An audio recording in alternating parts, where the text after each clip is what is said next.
Merhaba, hoş geldiniz. Ben Nurgül Kaya Şule, İnşaat Yüksek Mühendisiyim. Bugün sizlerle İDEKET Statik V11 ile çek tasarım ilk bölüm üzerinden geçeceğiz. Programı detaylı bir şekilde inceleyeceğiz. Öncelikle zaman ayırıp katıldığınız için teşekkür ederiz. Ön bilgi olarak bu video olarak da kayıt ediliyor, zaten bildirim düşmüştür sizlere. Videonun kaydını birkaç gün içerisinde YouTube kanalımızdan da görebileceksiniz. Dün geçen hafta gerçekleştirdiğimiz İDEKET V11 ile gelen yenilikler ve geliştirmeler isimli webinarın videosu yüklendi. Ona katılamadıysanız onu da YouTube kanalımız üzerinden takip edebilirsiniz. Bu hafta içerisinde gerçekleştirilen mimari betonarme eğitimiyle bugün gerçekleştireceğimiz çek tasarım bölüm bir eğitimlerinin tamamında önümüzdeki hafta sırayla YouTube kanalından erişebiliyor olacaksınız. Yavaş yavaş başlayalım dilerseniz.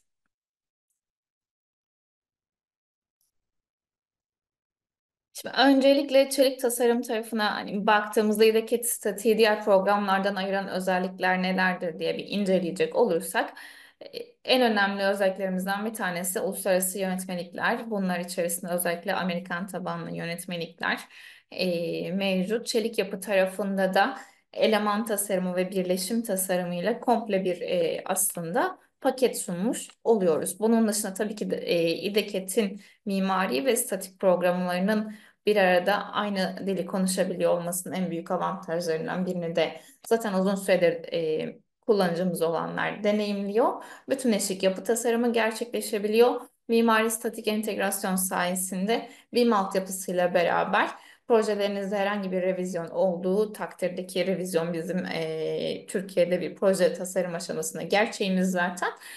Mimari ve statik proje ekipleri bir arada koordineli bir şekilde çalışarak hatayı en aza indirip zamandan tasarruf sağlamış oluyor ve tabii ki hatalar da önlenmiş oluyor. Bunun dışında her iki programda da geniş kapsamlı araçlar var. Hem modellemeyi hem de analiz ve tasarımı kolaylaştırmak adına.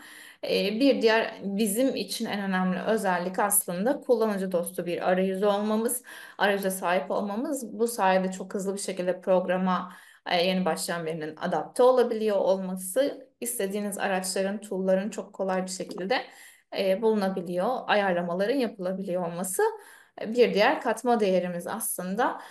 Satış tarafına baktığımızda ise uygun fiyat ve lisanslama seçeneklerine internet sitemiz üzerinden ulaşabilirsiniz.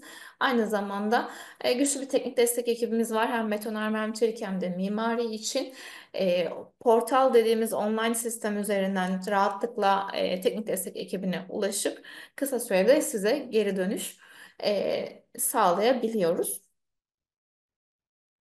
Bugün neler inceleyeceğimize bir bakacak olursak da çelik tasarım tarafı için yine bir genel arayüz tanıtımıyla başlayacağız. Dün betonarmede ribbon menü ve arayüzdeki pek çok kısmı Berat Bey anlatmıştı. Ben de onun devamı niteliğinde aslında sağlayacağım anlatımı bugün.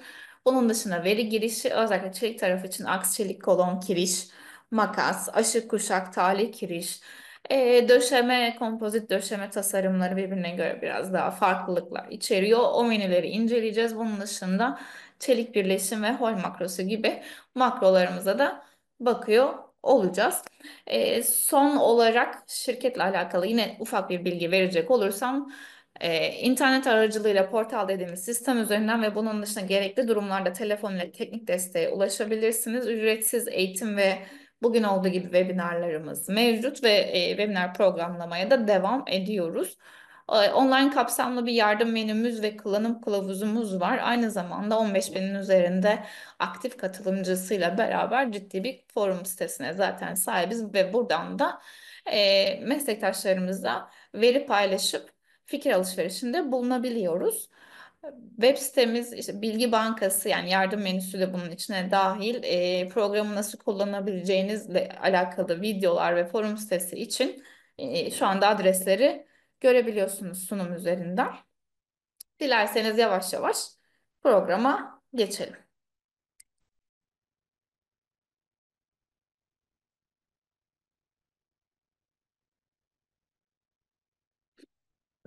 Ekran geldi sanırım.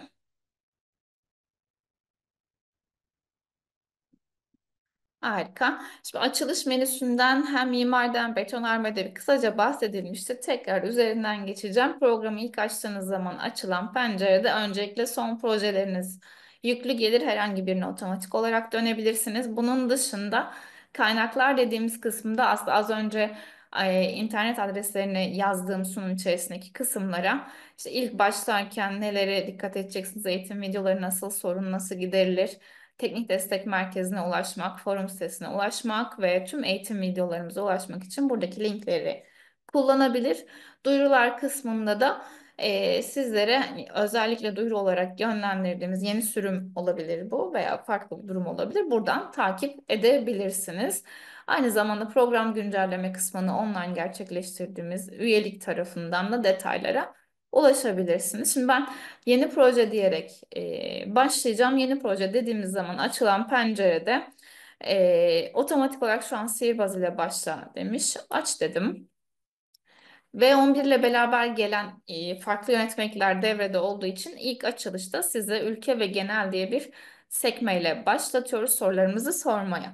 Ülkeye geldiğimizde Uluslararası ABD, Türkiye, Irak, Endonezya, Dominik Cumhuriyeti, Tayland, Filipinler, Pakistan şeklinde bir liste görüyorsunuz. Ben bugün Türkiye'ye özel bir eğitim vereceğim için Türkiye'yi tercih ettim. Birimlere geldiğim zaman metrik iki farklı tip var. Bir tanesi Tom Force olarak diğeri de kilonewton olarak geliyor. Bir de Amerikan bir seçim yapsaydık imperial ölçü sistemlerini kullanabilecektiniz. Ben metrik kilonewtonla devam edeceğim. Arka plan rengi de zaten hani yıllardır aşina olduğumuz bizim farklı setlerimiz vardı bildiğiniz gibi onlardan birini kullanabilirsiniz. Beyaz arka planıyla devam ediyorum. Devam dedim.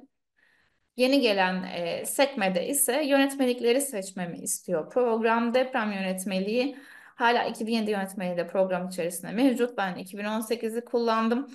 Çelik yapılar ve birleşim tasarım yönetmeliği için Türk Çelik Yapılar Yönetmeliği YDKT yöntemini tercih ettim. Burada diğer yöntemleri de görüyorsunuz. GKT, YDKT diye Türk Çelik Yapılar Yönetmeliğinde iki farklı yöntem mevcut. Amerikan yönetmeliği ASD ve LRFT şeklinde ve en altta da Eurocode'u görüyorsunuz. Aslında daha önce 8 versiyonla beraber aslında anlattığımız kısımlar bunlar tabii ama şimdi hemen üzerinden hızlıca geçmek istiyorum. Türk Çelik Yapılar Yönetmeliği GKT ile bildiğiniz gibi Amerikan yönetmeliği ASD yöntemi birbirine denktir.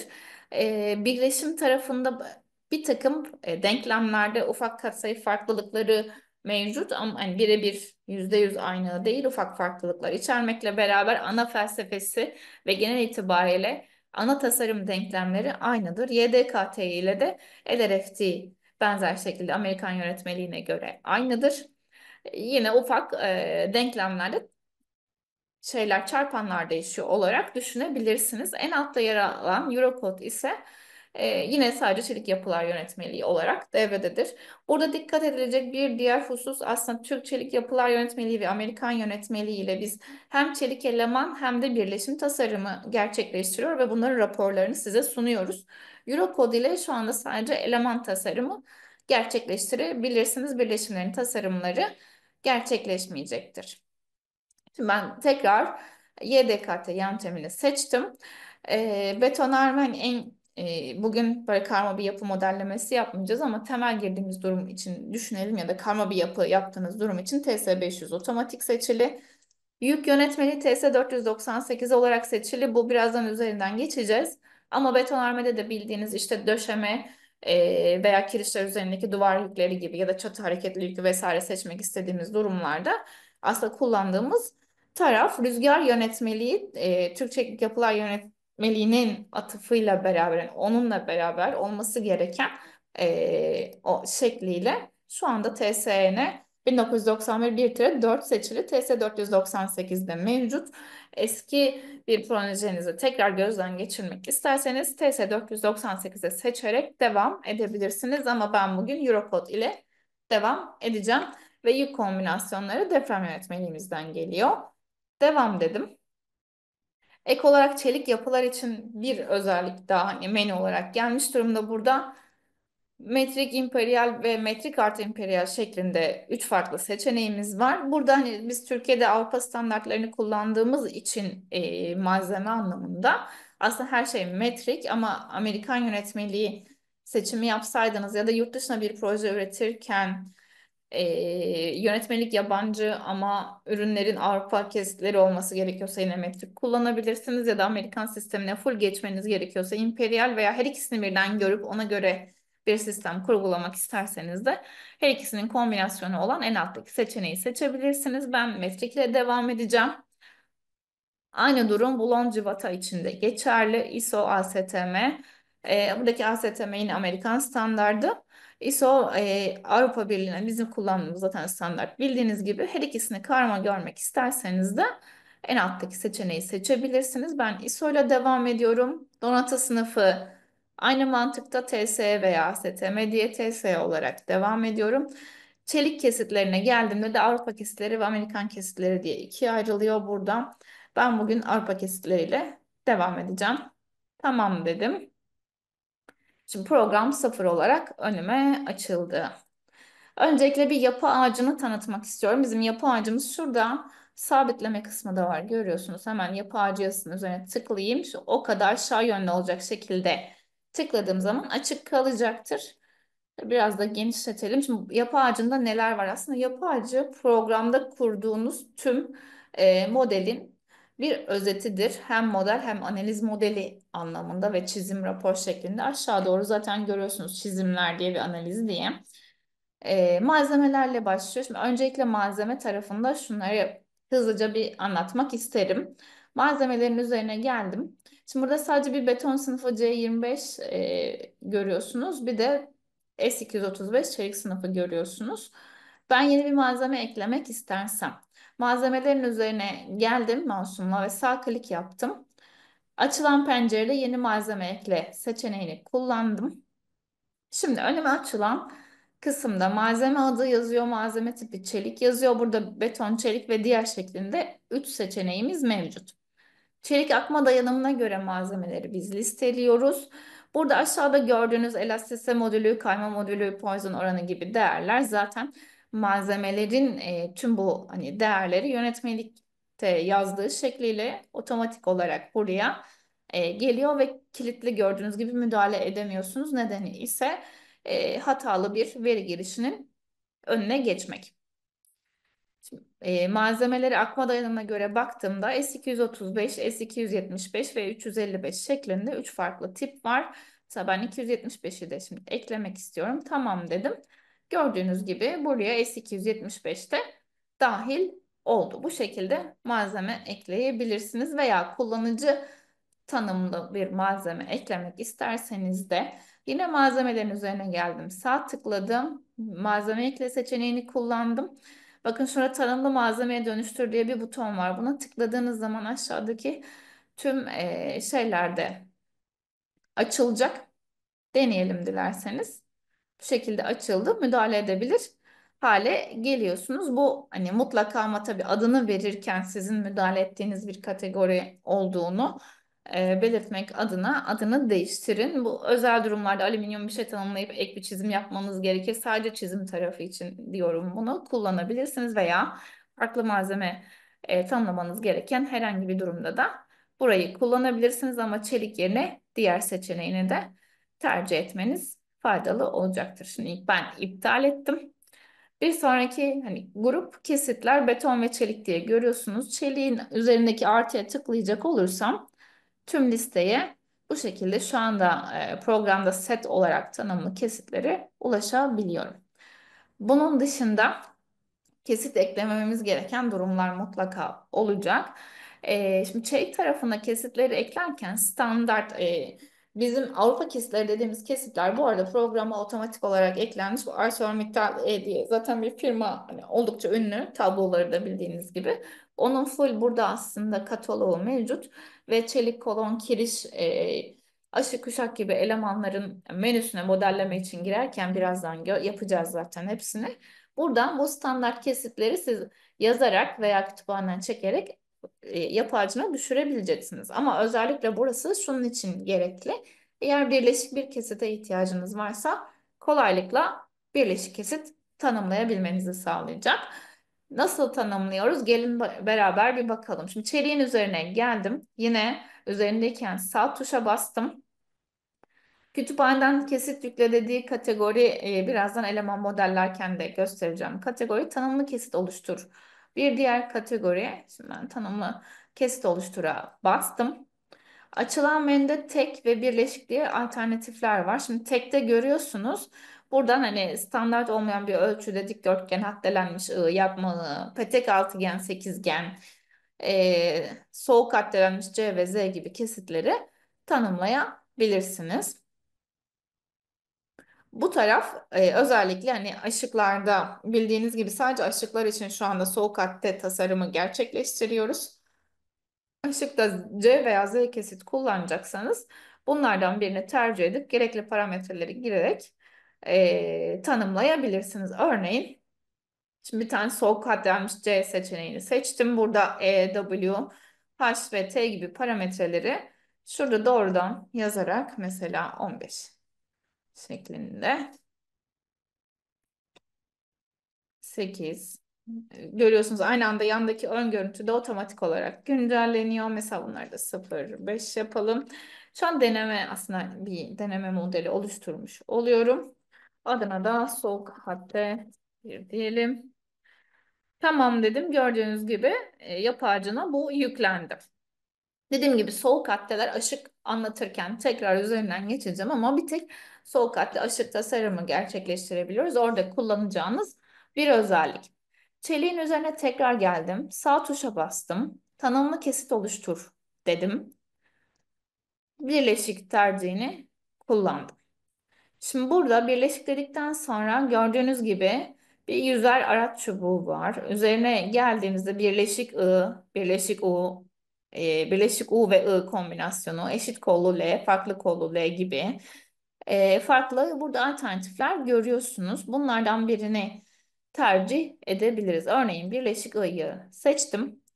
Bir altta da yine yüzer bir araç çubuğu var ve yöntem seçimini buradan aktive edeceğiz. Örneğin isteros kolon seçtim buradaki haç kolon için. Sonrasında açılan pencerede önceki kesit ve sonraki kesit şeklinde iki tane komut göreceksiniz. Birini hep 500 sonraki kesiti de yine hep 500 olarak örneğin şöyle bir simetrik olsun. Her iki yönde de dayanımları, kapasiteleri aynı olsun istedim. Böyle bir tasarım gerçekleştirdim. Tamam dedim. Kendisi isim olarak zaten otomatik bir şekilde 2 artı hep 500 dedi. Tamam dedim. Bunu da otomatik bakın görüyorsunuz şurada yapı ağacında kesit listesi içerisine aldım.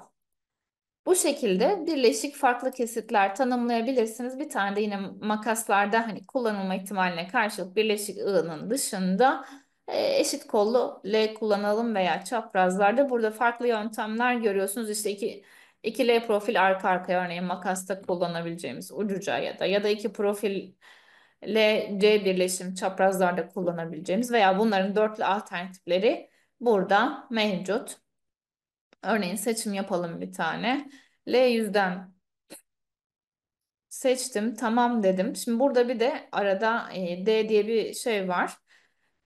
Girmemiz gereken kesitler arası mesafe var. Aslında buradaki mantık tamamen bunu makas için ya da çapraz için kullanacaksam bir resim levhasının kalınlığı ve onun hani blonlanması veya kaynaklanması için yetecek kadar bir alan bırakmam lazım. Örneğin ben 1 santim dedim 10 milimetrelik bir birleşim levhası kullanacağımı varsayarak hemen ön görüntü kendini güncelledi gördüğünüz gibi bu şekilde. Tamam dedim. Bunu da otomatik olarak gördüğünüz gibi 2 çarpı L 100 çarpı 10 tire 10 diye sondaki tire 10 arasındaki boşluğu gösterir. Diyelim ki bu şekilde giriş gerçekleştirdiniz ama işte birleşim tasarımını yaptınız ve 10 milimetrelik bir birleşimin kurtarmadığı durum çıktı. Burada otomatik olarak geri dönüp bir tane de 2 çarpı L 100 çarpı 10 tire 12 şeklinde bir kesit tanımlamak faydalı olup makasa geri dönüp o kesitleri seçmeniz e, gerekecektir bilginizde. Şimdi çelik ekranını da kapattım. Analiz modelinde işte düğüm noktası, eleman vesaire diye devam ediyor. Bunları ikinci eğitimde inceleyeceğimiz için şimdilik yapı ağacına kapatacağım. Ekranda biraz daha bana yer kalsın diye.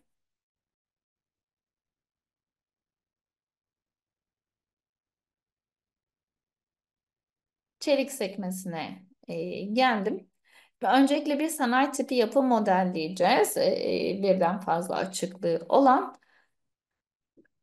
İlk olarak aslında kat genel ayarlarıyla başlamak istiyorum. Kat genel ayarlarını kısaca tanıtacak olursam yine kat ismi, kodu, yüksekliği, hareketli yük katılım sayısı otomatik olarak yani biz zaten yönetmelik seçimlerini yapmıştık ona göre geliyor ama siz müdahale edebiliyorsunuz.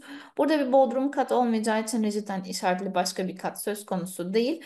Asansör makine dairesi kutucukları ise şunun için işaretli TBD 2018'de bina yükseklik sınıfının hesabında en üstteki sadece bir asansör ya da makine dairesi kısmınız varsa o katı devre dışı bırakmak adına bu kutucuğu işaretlemeniz gerekir.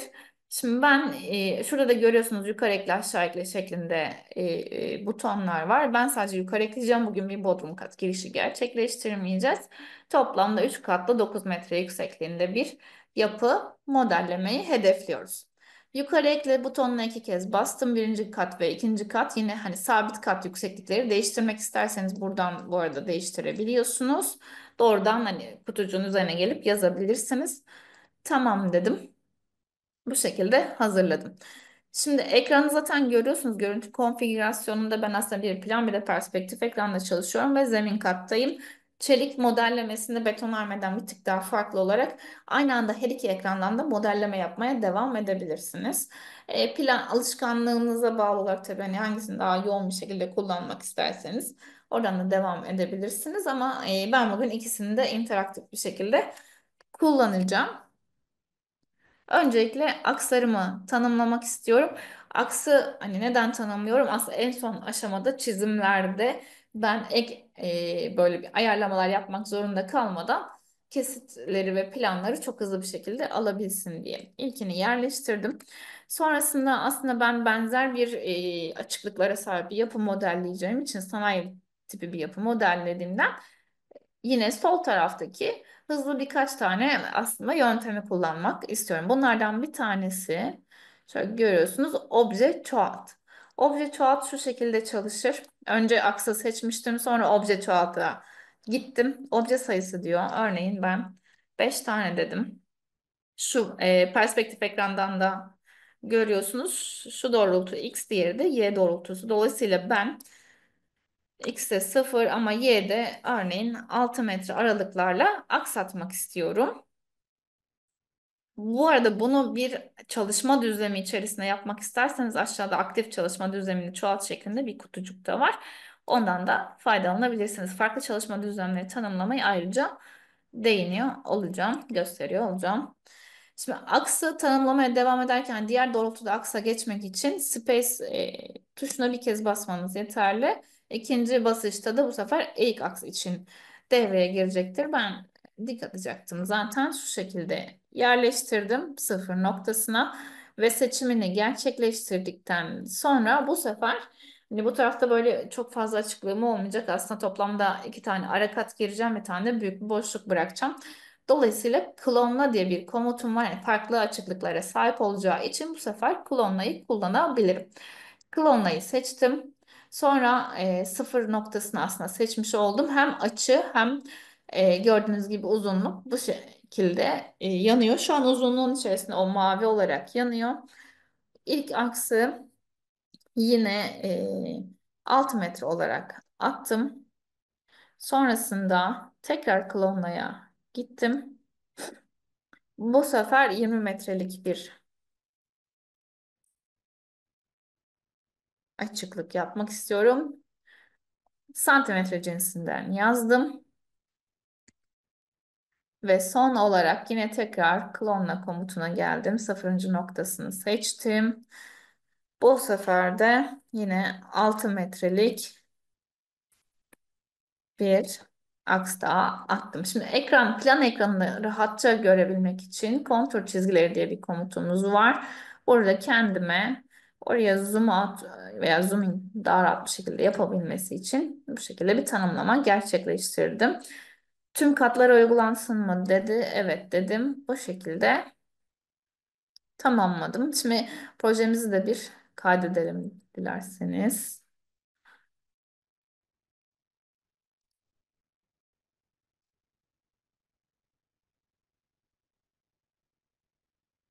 Bir yandan da geriye düşüş olmasın herhangi bir şekilde. Bu şekilde ilk altlığını oluşturdum. Şimdi dilerseniz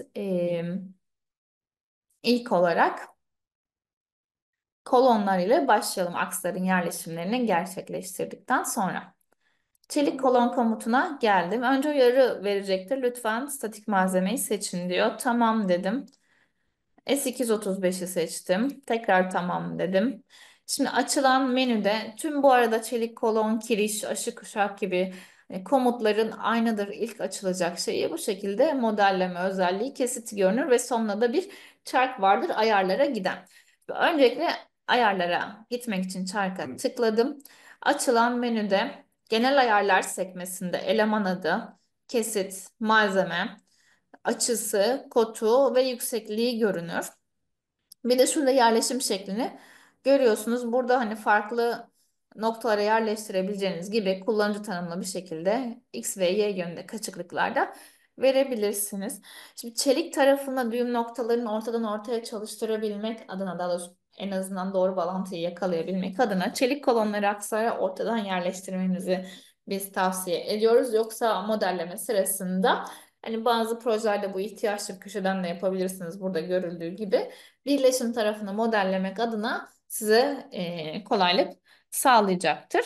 Bu şekilde ortadan yerleşimini yaptım. Ön görüntüde de ilgili kesiti görüyorsunuz. Şu anda listede hep 500 var. Bu nedenle onun ölçülerini görüyorsunuz. Kesit yükle butonuna tıkladığım zaman kütüphane açılacaktır. Dediğim gibi burada ArcelorMittal'e ait tüm kesitler mevcut. Bundan haddelenmiş I'yı açtım. Ben hep kolon kullanacağım. Bu nedenle hep içine girdim. Listeyi açtığım zaman hep 400'ü tercih ettim. Burada ölçülerini de görmektesiniz. Şimdi neden hep serisi, bu arada hani ondan da bir bahsetmek lazım. 9 metrelik bir yapı yapıyorum ve ben bunun içerisine kren dahil pek çok eleman girmeyi bugün hedefliyorum. İkinci bölümde de, yani bir sonraki haftaya olan eğitimde de bu projenin tasarımını inceleyeceğiz. Bugün de kısaca bahsetmek gerekirse hep profiller HA kategorisine, yani A kategorisinden biraz daha farklı birleşik etkiler altında, yani iki eksenli eğilme ve eksenel kuvvet altında daha iyi sonuç verir. A kategorisi ise özellikle eğilme tarafı için daha aktif bir şekilde sonuç verecektir. O nedenle ben bugün hep tercihinde bulundum. Tamam dedim. Bu şekilde kesit görüntüleri de değişti, ismi de değişti gördüğünüz gibi. Bir diğer seçenek kesit getirmek için, örneğin hep 450. Doğrudan kesitin kutucuğuna tıkladım, yazdım ve Enter tuşuna bastım. Gördüğünüz gibi otomatik değişir. Bu şekilde de kesit seçimi yapabilirsiniz. Şimdi görünüm kısmı daha çok malzemenin modelleyince göreceksiniz. Perspektif ekrandaki rengi nasıl durduğu, işte eğer bir isim yazacaksa o ismin nerede olduğu, yüksekliği vesaire gibi detaylar. Eğriliğe geldiğimizde ise yatayda veya düşeyde hem kolon hem kiriş için, birazdan kirişte de göreceğiz. Eğri elemanlar girebiliyorsunuz. Dikkat edilecek husus sadece burada bizim aldığımız parametre eğrilik yarı çapı. Dolayısıyla burayı girerken aslında size mimari taraftan gelen projelerde haftada görünen, hani zaten mimari tarafta yarıçapla gelir. Onu girmeniz şey değil, bu elemanın boyu değil aslında. Ona dikkat edin lütfen. Ben şu an eğik bir kolon girmeyeceğim. Tamam dedim. Aksa geldiğinde zaten bakın görüyorsunuz. Ben mouse'u yaklaştırdığım zaman burası farklı renklerde yanmaya başlıyor. Bir kez tıkladım. Bu sefer istediğim gibi döndürebildiğim bir konuma geldim. İkinci referans noktası olarak da diğer aks kesişimini seçtim. Kolon ekranda bu şekilde oluştu. Şimdi şuradaki akslara ben aslında bir ara kat tanımlayacağım. O nedenle kolonun yüksekliğini bir tık daha farklı gireceğim ama hızlı hızlı kolon girişlerini de bir yandan gerçekleştirip nasıl daha hızlı modelleme yapabiliriz onu da göstermek istiyorum.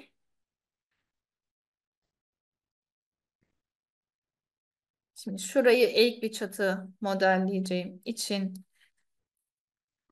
700 olarak girdim. En arkayı da, burada da iki katlı, bu taraf eğik bir kiriş olacak. Mimariden gelen şeyi yani bir yandan buraya adapte etmeye çalışıyorum. Yüksekliğini de bunun 6 metre olarak girdim. Şimdi fark ederseniz kolonu girmeden önce ayarlarda açılan sekme sayısı daha az, genel ayarlar görünüm ve eğrilikti. Modelledikten sonra 3 sekme daha geldi. TBD 2018 serbestlikler ve tasarım şeklinde. Şimdi gelin bir de onlara bakalım. TBD 2018 sekmesinde düşey deprem etkileri için tasarım spektrumunu kullan yazıyor.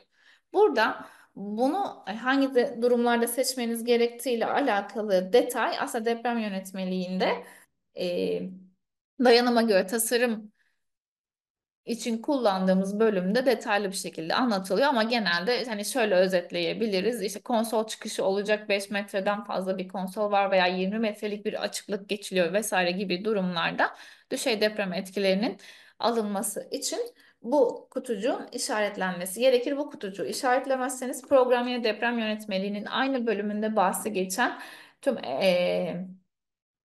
düşey deprem hesabı ile alakalı sabit ve hareketli yükün belirli bir katsayısı şeklinde hesabını yapar ve kombinasyonların içerisine düşey deprem etkisini de dahil eder. Bunu kombinasyonlarda haftaya daha net bir şekilde göreceğiz ama EZ olarak göreceksiniz.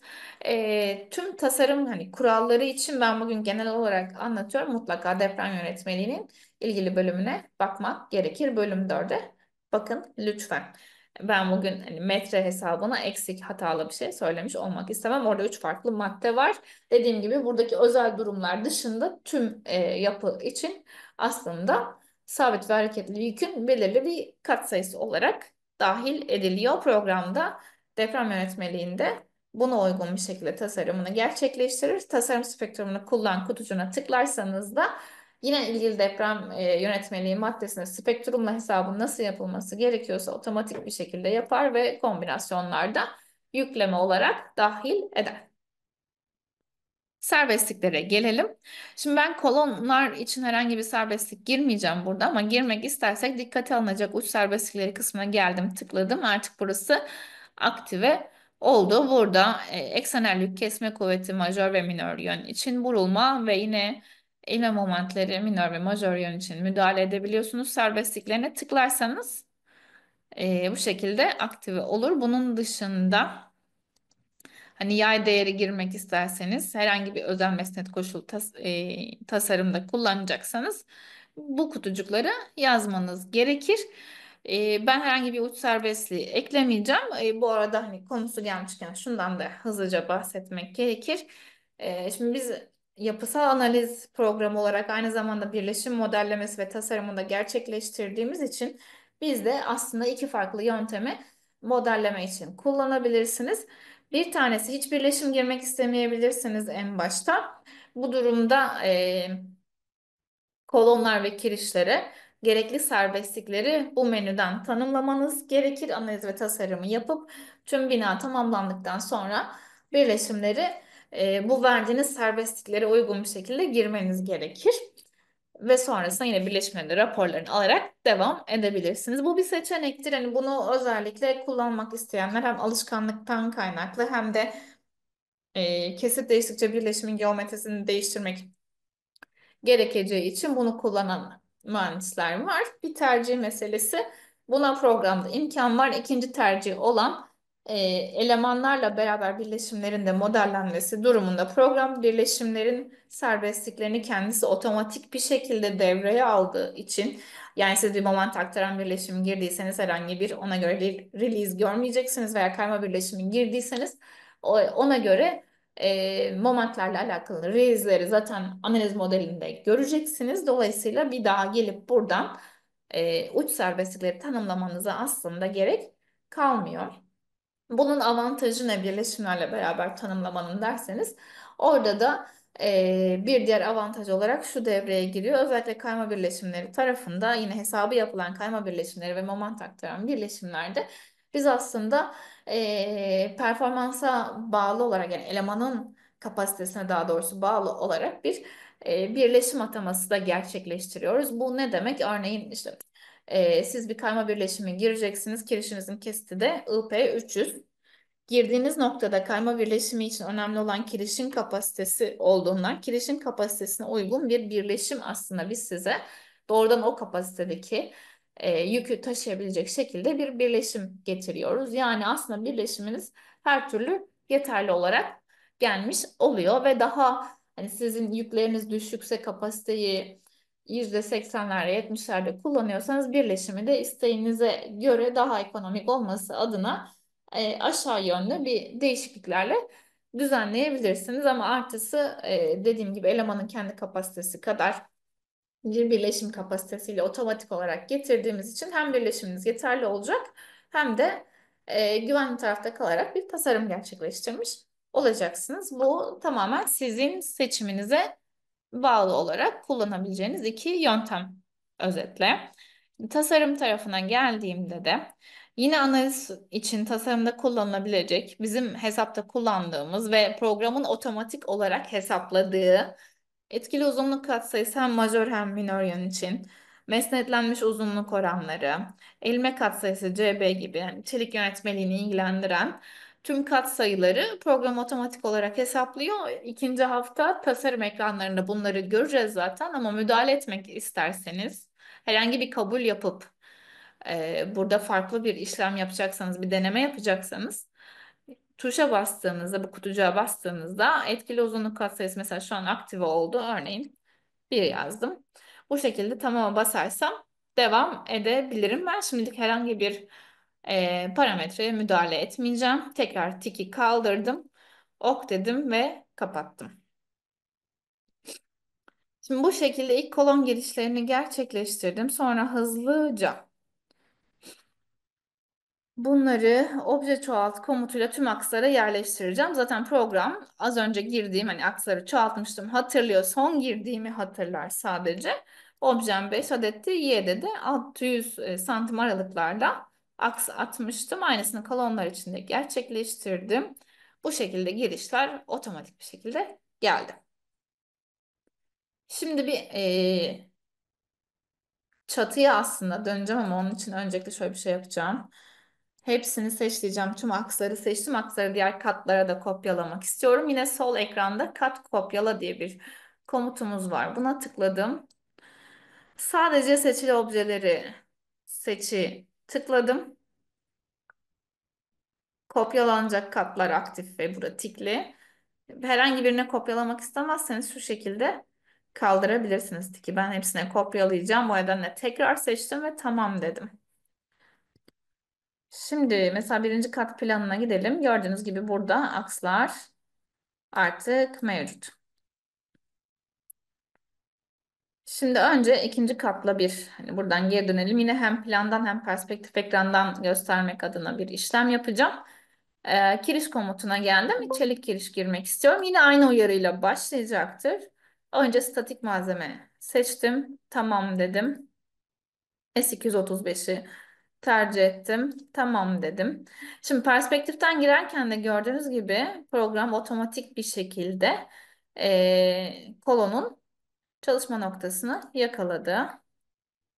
Seçtim ve seçtim. Bunu plandan da hani akslar aracılığıyla da girebilirdiniz. Bu şekilde perspektif ekranından iki kolonun düğüm noktasını kullanarak da girebiliriz. Şimdi bir deneme yapıp size bir şey göstermek istiyorum. O nedenle boyunu uzatacağım şöyle.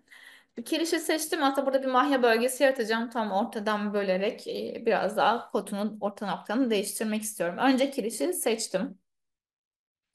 Sonrasında böl komutuna geldim. Şimdi bölme seçeneklerinde bölüm sayısı, başlangıçtan uzaklık, sondan uzaklık veya aşağıda bölme noktası olarak eleman seç şeklinde komutlar mevcut. Şimdi burada dikkat edilecek husus şu. Diyelim ki 6 parça dedik ama bu baştan itibaren hani sayıp toplamda 6 parçaya böler bir elemanı. Ama siz baştan uzaklık, sondan uzaklık değerlerini her ikisini birden girerseniz bu girdiğiniz değerleri ilgili düğüm noktalarından sayacak. Sonrasında arada kalan parçayı 6'ya bölecek örneğin. Bu çalışma mantığına dikkat etmek gerekiyor. Deneme yanılmaya da zaten anlayabilirsiniz. Ben bugün ikiye böleceğim. Yani tam 2 dedim ve başlangıçtan ve sondan uzaklığa 0 dedim. Tam ortadan gördüğünüz gibi böldüm. Şimdi diğer bölme seçeneğini de göstermek istiyorum bir yandan. Yine kirişi seçtim. Böl komutuna geldim. Burada bölme noktası olarak eleman seç komutu var. Bu kolonu seçersem doğrudan onun düğüm noktası ortadan çalışıyordu kolonlar. Bu şekilde kirişi iki parçaya böldüm. Şimdi tekrar 2 deyip tam ortadan ben bölümü gerçekleştireceğim. İki kirişi de seçtim. Yine perspektif ekranda. Mouse zaten hani rengi, imlecin rengi değişiyor gördüğünüz gibi. Tuttuğumda istediğim yönde oynatabiliyorum. Bir kutucuk açıldı. Burada 1,5 metre yükselt dedim. Bitir global diyeceğim. Gördüğünüz gibi bu şekilde orta mahya bölgesini yükseltmiş olduk. Şimdi çelik kiriş menüsüne bir daha geri dönüp biraz detaylarını inceleyelim. Hatta modellediğimiz kısım üzerinden önce bir inceleyelim. Sonra bir de ek bir kiriş tanımlayacağım. Çelik kolona benzer şekilde yine elemanın adı, kesit, malzemesi yazar. Buradan değişiklikte bu arada hani farklı bir malzemede kullanacağınız eleman varsa bu şekilde seçip materyal kısmından malzemesini değiştirebilirsiniz. Kesit ataması aynı şekildedir. Kesit yükleye gittikten sonra kütüphaneye ulaşırsınız ya da yine elle yazarak müdahale edebilirsiniz. Yani buraya IP400 yazıp Enter'a basarsam değişecektir. Örneğin şöyle diyelim otomatik olarak değiştirdi. Ben aynı bırakacağım 500 kullanacağım. Tamam dedim. Yerleşim şekli şu an orta üst.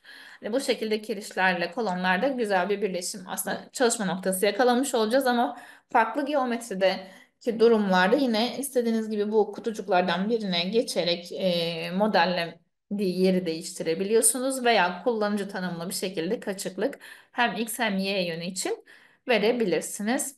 Görünüm kısmı yine perspektif ekrandaki aslında rengi o nedenle onu hızlıca geçiyorum. Yüklere geldiğimizde burada duvar yükü. Aşağıda yüzer araç çubuğuna baktığımız zaman TS498'den gelen yükleri aslında burada kullanmış olacağız hareketli yük tarafında. Bu tarafta da kütüphanede hazır bir şekilde farklı kalınlıklardaki tuğla, gaz, beton e, gibi ya da beton blok gibi bunların değerlerini bulabiliyorsunuz veya en altta kullanıcı tanımlı yazar kullanıcı tanımlı bir şekilde yük girişi yapabilirsiniz. Kullanıcı tanımlıyı seçerseniz burada kilonewton bölü metrekare olarak bir yük girmiş oluyorsunuz. Tamam dediğinizde ona göre program kendisi 2,5 metrelik bir hani duvar yüksekliğine otomatik program yaklaşık temiz açıklık olarak 2,5 alır veya bunu hani şurada otomatik duvar yüksekliğine tıklarsanız sizin modelinizde neyse onu alır. Şurada 2,5 yazdığı için burada 2,5 çarpanını görmektesiniz. Ben sıfır ile devam edeceğim ama zaten çatıdayım.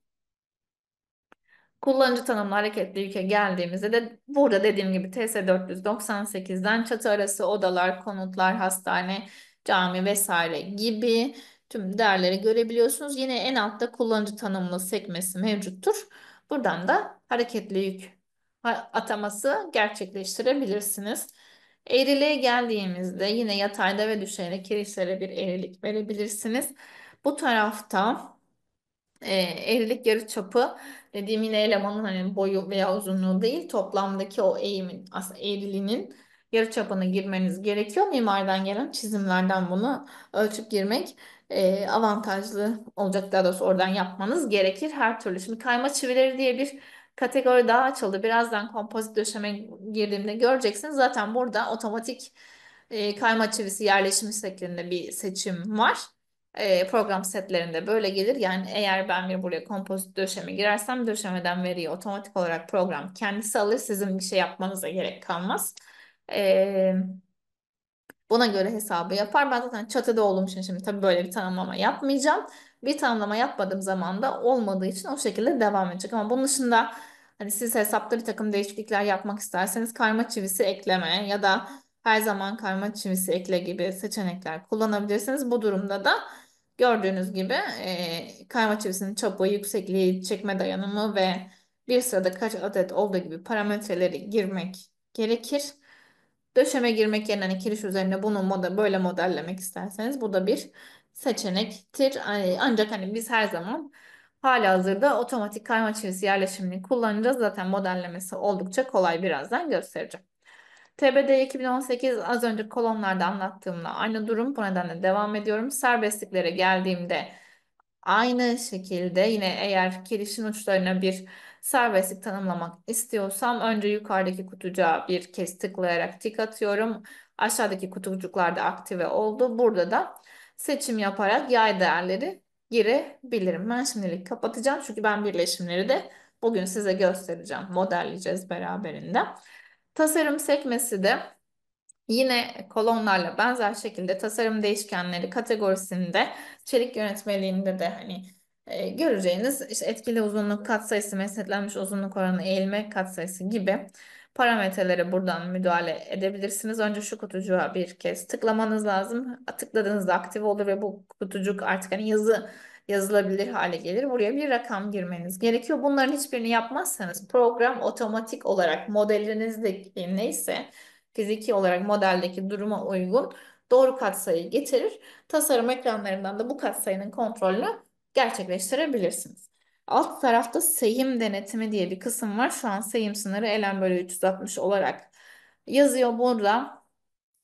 İşte siz bir konsol giriş yapacaksanız onun seyim sınırına müdahale etmeniz örneğin gerekir. Bu ekran otomatik olarak kirişin tipine göre değişmiyor. Burası da hani dikkat edilecek nokta aslında. Burası sizin gelip konsol bir kirişte veya seyim sınırının farklı hesaplanmasını gerektiren yönetmelik gereği bir kirişiniz varsa mutlaka gelip değiştirmelisiniz.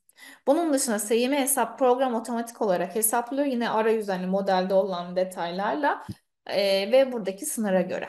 Şimdi detaylarla hesaplarken üç farklı yöntem var. Mesnetlenmiş uzunluğa göre açıklığı belirle ya da moment diyagramına göre açıklığı belirle gibi veya doğrudan elemanın uzunluğundan açıklığı belirle şeklinde. Şimdi moment aktaran birleşimleri kullandığınız kirişlerde sayım sınırını veya ankastre bir kiriş tasarlayacaksanız ona göre sayım sınırlarını düzenlemeniz gerekir. Otomatik bir şekilde şu anda mesnetlenmiş uzunluğa göre açıklığı belirle seçeneği var. Program bu seçeneği kullandığınız zaman kendisi yine fiziki modelden birleşimlerin ve release'lerin durumuna bakarak elemanın boyuna karar veriyor ve ona göre sayımı hesaplıyor. Raporlardan ve tasarım ekranlarından bu sayımı yine görüp kontrol edebileceksiniz. Tamam dedim. Bıraktım. Şimdi yine aslında bir yandan perspektif ekrandan devam edeceğim. Bir de diğer tarafta bir eğri kiriş aslında yaratmak istiyorum. Gördüğünüz gibi yine kolonun hani düğüm noktasına geldiğimde burası farklı renkte yandı. Bu tarafta yine farklı renkte yandı. Şimdi ben hem konsol çıkışı yapacağım hem eğrilik vereceğim. Bu eğriliği verirken de hem yarıçapına şimdi dikkat edeceğiz beraber. Hem de konsol çıkışını yaparken doğru bir konsol çıkışı için ne yapmamız gerektiğini gelin beraber bakalım. Şimdi öncelikle üst araç çubuğumda görüntü sekmesine gireceğim. Burada çalışma düzlemleri tanımlamam için kolay yollar var. Mesela hedef çalışma düzleminin altına geldim. Hedef çalışma düzleminin altına yatay çalışma düzlemi, dikey çalışma düzlemi ve üç noktadan çalışma düzlemi şeklinde farklı alternatifler var. Ben önce hedefi kullandım. Perspektif ekranına geldim. Görüyorsunuz benim mouse'umun hareketine göre farklı yönlerde atama yapabiliyor. Ben geldim kirişin üzerine tıkladım. Şimdi otomatik bir şekilde bu çalışma düzlemine geçti. Kirişin ana doğrultusu X, diğeri Y oldu. Kirişi seçtim. Geldim düğüm noktası farklı renkte yandı ve orayı yakalayabildim. Bakın artık tuttum. İstediğim gibi oynatabiliyorum. 1,5 metrelik bir konsol çıkışı yapmak istiyorum. X doğrultusunda yapacağım ama eksi bu sefer yani ters girmiş oldum yönüne. O nedenle eksi 1,5 yazdım. Bitir çalış global var çalışma düzeni var. Globali tercih edersem az önceki ekrandaki yani normal ilk koordinat kutusuna göre olanı kullanacak. Bu doğru olmaz. Ben yeni bir çalışma düzlemi tanımlamıştım. Kirişin başlığının üstünde. Bu nedenle bitir çalışılan düzlemde seçeneğini kullandım. Bu şekilde bir e, konsol çıkışı gerçekleştirmiş oldum. Şimdi bu ekrandan çıkmak isterseniz tekrar bu ekranın üzerindeyken boş bir yerde sağ tuş yapıp burada farklı çalışma düzlemlerini görebiliyorsunuz zaten perspektif görünüşe Geçtim. Şimdi bir de eğrilik verelim. Gelin. Burası 6 metrelik bir açıklığa sahip. Hani mantıklı bir, şimdi mimari proje olsaydı elimizde tabii mimari projeden gidip ölçümünü yapacaktık. Mantıklı bir mertebe olması için yarı çapının aşağı yukarı şöyle 1200 santim civar bir şey olması lazım. Düşey yönde bir eğrilik vereceğim ben, yatayda değil. Okey dedim. Gördüğünüz gibi bu şekilde bir form oluşturdum. Bir de şunu da göstermek istiyorum burada. Hem binanın hafif olması adına hem de zaten açıklığım çok yüksek değil ve burada sadece çatıyı modelleyeceğim bir kaplamayla beraber bir petek kiriş kullanmak istiyorum. Petek kirişler için kesit yükleye tıkladım. Kütüphaneye ulaştım. Burada petek altıgen I mevcut. Örneğin bunun içine geldim. Burada H yüksek profil, HA, HAA, HEP, HEM gibi farklı profilleri göreceksiniz. Ben IP'yi tercih edeceğim yine. Örneğin IP 360'ı tercih ettim. Burada peteklerin ölçülerini de görebiliyorsunuz. Yine burası otomatik bir şekilde zaten Arsenal miktardan geliyor. Herhangi bir ölçüye müdahale etmenize gerek yok. Kesiti seçtim. Devam ettim. Şimdi burada yeni iki tane daha kutucuk aktive oldu. Bir tanesi baştan dolu petek sayısı, diğeri ise sondan dolu petek sayısı. Default'ta bir ve bir şeklinde ben hani en azından birleşimleri rahat bir şekilde modelleyebilmek adına bir kabul yapacağım. Ama aslında analizi yaptıktan sonra hani haftaya daha detaylı inceleyeceğiz bu tarafı. Moment diyagramına bağlı olarak, yani çünkü bunu mafsalda değil moment aktaran bir birleşimle bağlamak benim hedefim. Moment diyagramına bağlı olarak düzenlemem gerekiyor. Momentin sıfır olduğu noktaya kadar aslında dolu gövdeyle geçmek gerekir. Bu da hani aklınızda olsun. Bir de tabii çok hani özellikle ağır bir yük devreye girecekse petek kiriş bu şekilde çatılarda kullanılmamalı. Sadece tali kirişlerde, yani döşeme altı tali kirişte kullanmak daha uygun olacaktır. Çok yüksekten kasıt şu, aslında bu kirişler üzerine yine eksenel kuvvetlerin kapasitesine oranıyla yönetmeliklerde sınırlı. Onu detaylı bir şekilde yine yönetmeliklerde bulabilirsiniz. Mutlaka kontrol etmek gerekir. Aklınızda bulunsun bu şekilde. Şimdi çatısını da oluşturdum. Şimdi plana döndüm. Planda ekran alanı taradım ve kirişleri seçtim. Yine hızlı bir şekilde modelleyebilmek adına obje çoğalta tıkladım. Yine benim en son girdiğim mesafeleri hatırlıyordu. O yüzden bir veri girmeme gerek kalmadı. Tamam dedim. Bu şekilde hızlıca modellemeyi gerçekleştirebildim. Şimdi üst tarafa devam etmeden önce aşağıda bir de ben ara katta döşeme girişi yapabilmek adına diğer size kata geçerek hızlıca kirişleri modelleyip peşine de tali kiriş ve döşemeyle devam etmek istiyorum. Şimdi, çelik kiriş komutuna girdim hızlıca. IP270 ile devam etmek istiyorum. IP270 yazdım, Enter'e bastım. Kesit değişti, tamama bastım. Şimdi plan üzerinden bu şekilde modellememi yapabildim. Şimdi bir tanesini seçtim. Mouse'um üzerindeyken sağ tuşa bastım. Benzerlerini seç diye bir komut var. Hızlıca bunları kopyalamak istediğim için bu komutu göstermek istiyorum. Benzerlerini seç dedim. Açılan pencerede tip, katman, statik malzeme, eleman kesiti. Örneğin eleman kesiti, hani ben LPI 270'i sadece burası için kullanmıştım. Bunu tercih edersem şöyle diyeyim, tamam dedim. Bunların hepsini seçti. Bu bir alternatif. Bunun dışında gelin bakalım başka benzerini seçte neler vardı. Nasıl gidiyoruz benzerini seçe? Girişi seçtim. Üzerindeyken sağ tuş yaptım. Benzerlerini seç komutuna geldim. Eleman kesitini kullanmıştık az önce. Bunun dışında kod, duvar yükü, plan rengi ya da 3B materyal gibi detaylar var. Bir de aynı konum X, Y, Z diye 3 farklı alternatif var.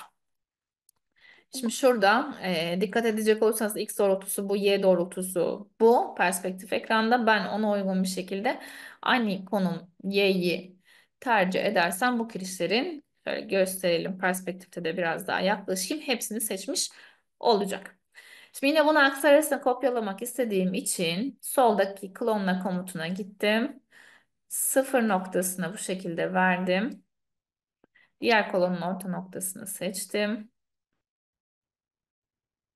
Bu şekilde tamamının aslında kopyalamasını yapmış oldum. Bir de diğer yöndekileri hemen burada döşeme tanımlayabilecek hale getirebilmek adına yapalım.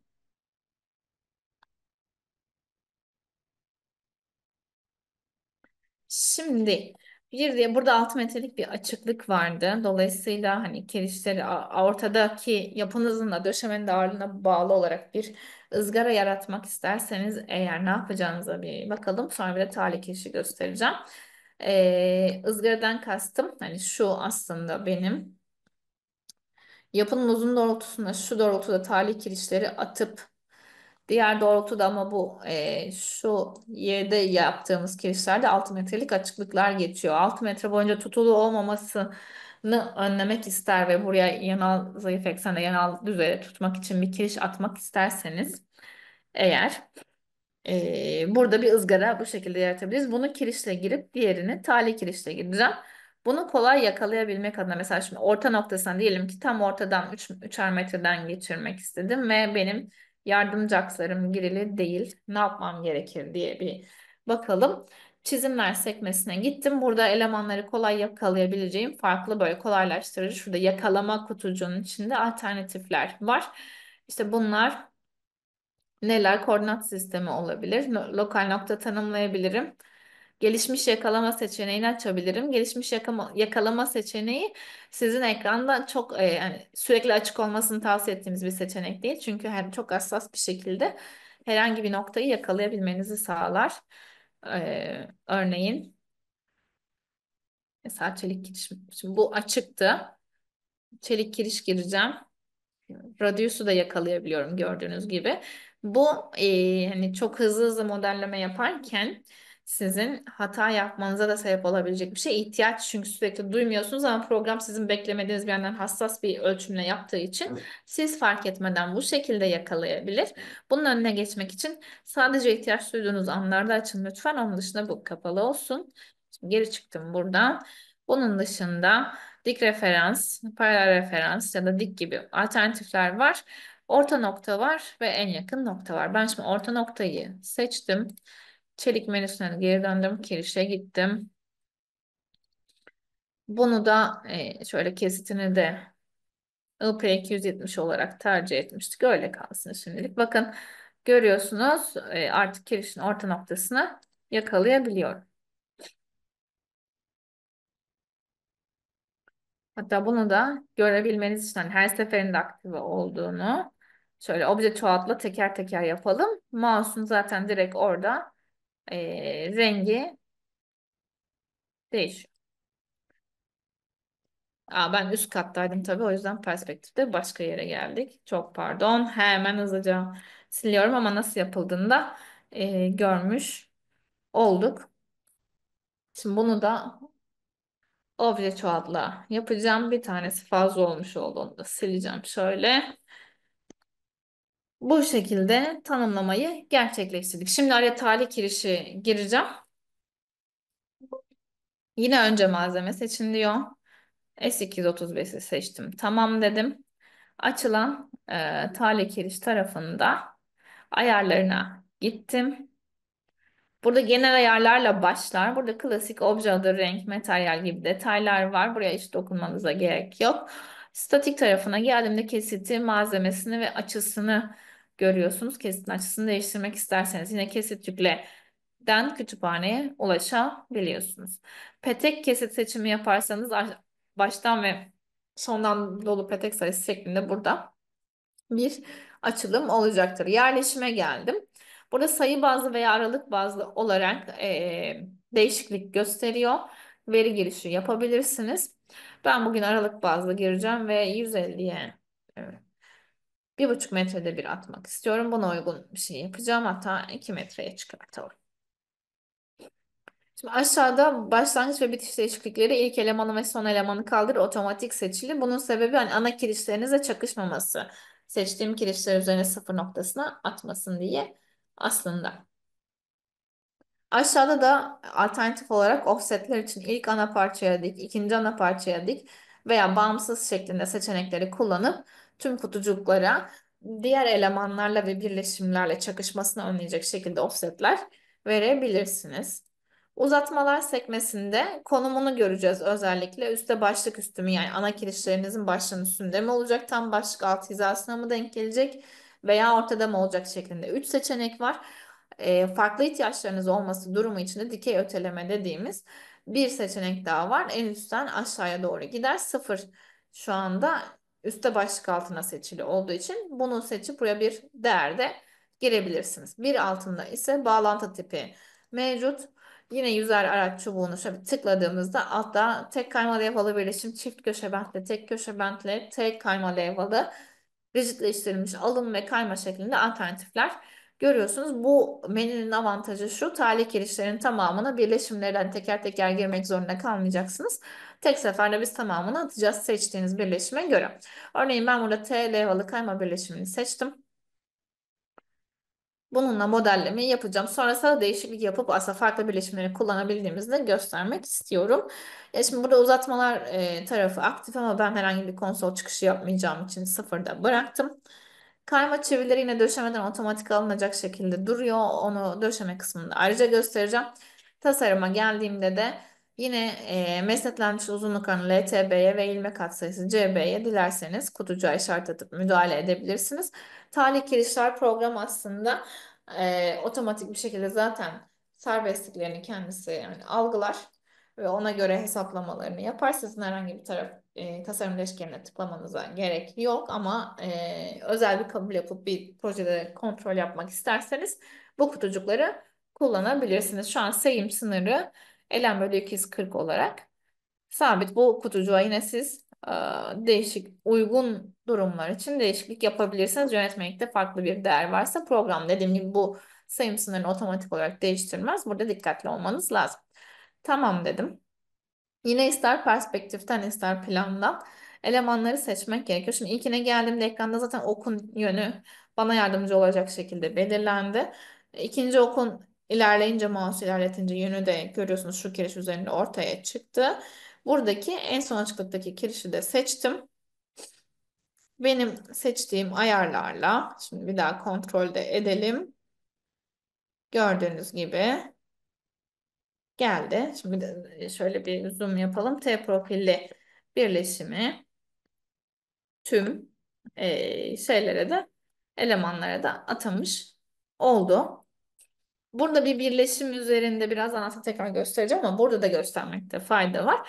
Bir tane birleşimde değişiklik yapmak istiyorsanız, yani daha doğrusu talih kireçlerin birleşimlerinde değişiklik yapmak istiyorsanız teker teker yine yapmanıza gerek yok. E, hepsini seçerek de bu şekilde birini seçmeden önce CTRL tuşuna basılı tutarsanız birinin üzerine tıkladığınızda tamamını seçebilirsiniz. Sonrasında kısa yol olarak CTRL-E'ye tıkladığınızda ilgili birleşimin özellikleri açılacaktır. Şöyle buna ait detayları da görebileceksiniz. Birleşimlerden eğitimin sonuna doğru bahsedeceğim için şimdilik bunu bırakıyorum. Ama modellediğiniz T profilli birleşimden vazgeçtiniz ve değişiklik yapmak istiyorsunuz. O zaman gelip yine hani talih kiriş menüsünden bu modellediğim talih kirişlerin üzerine çift tıkladım. Menüsü açıldı. Burada örneğin tek kayma levhalı birleşimi seçtim. Bu şekilde düzenleme de yapabilirsiniz. Şimdi de döşemeye gelelim. Çelik için döşeme kutusuna tıkladım. Burada ilki kompozit döşeme. İki tanesi kompozit. Bir tanesi yekpare, bir tanesi eee, şöyle hatta detayda göstereyim. Trapez saçlı kompozit, yekpare kompozit, beton ve metal diye alternatifleri var.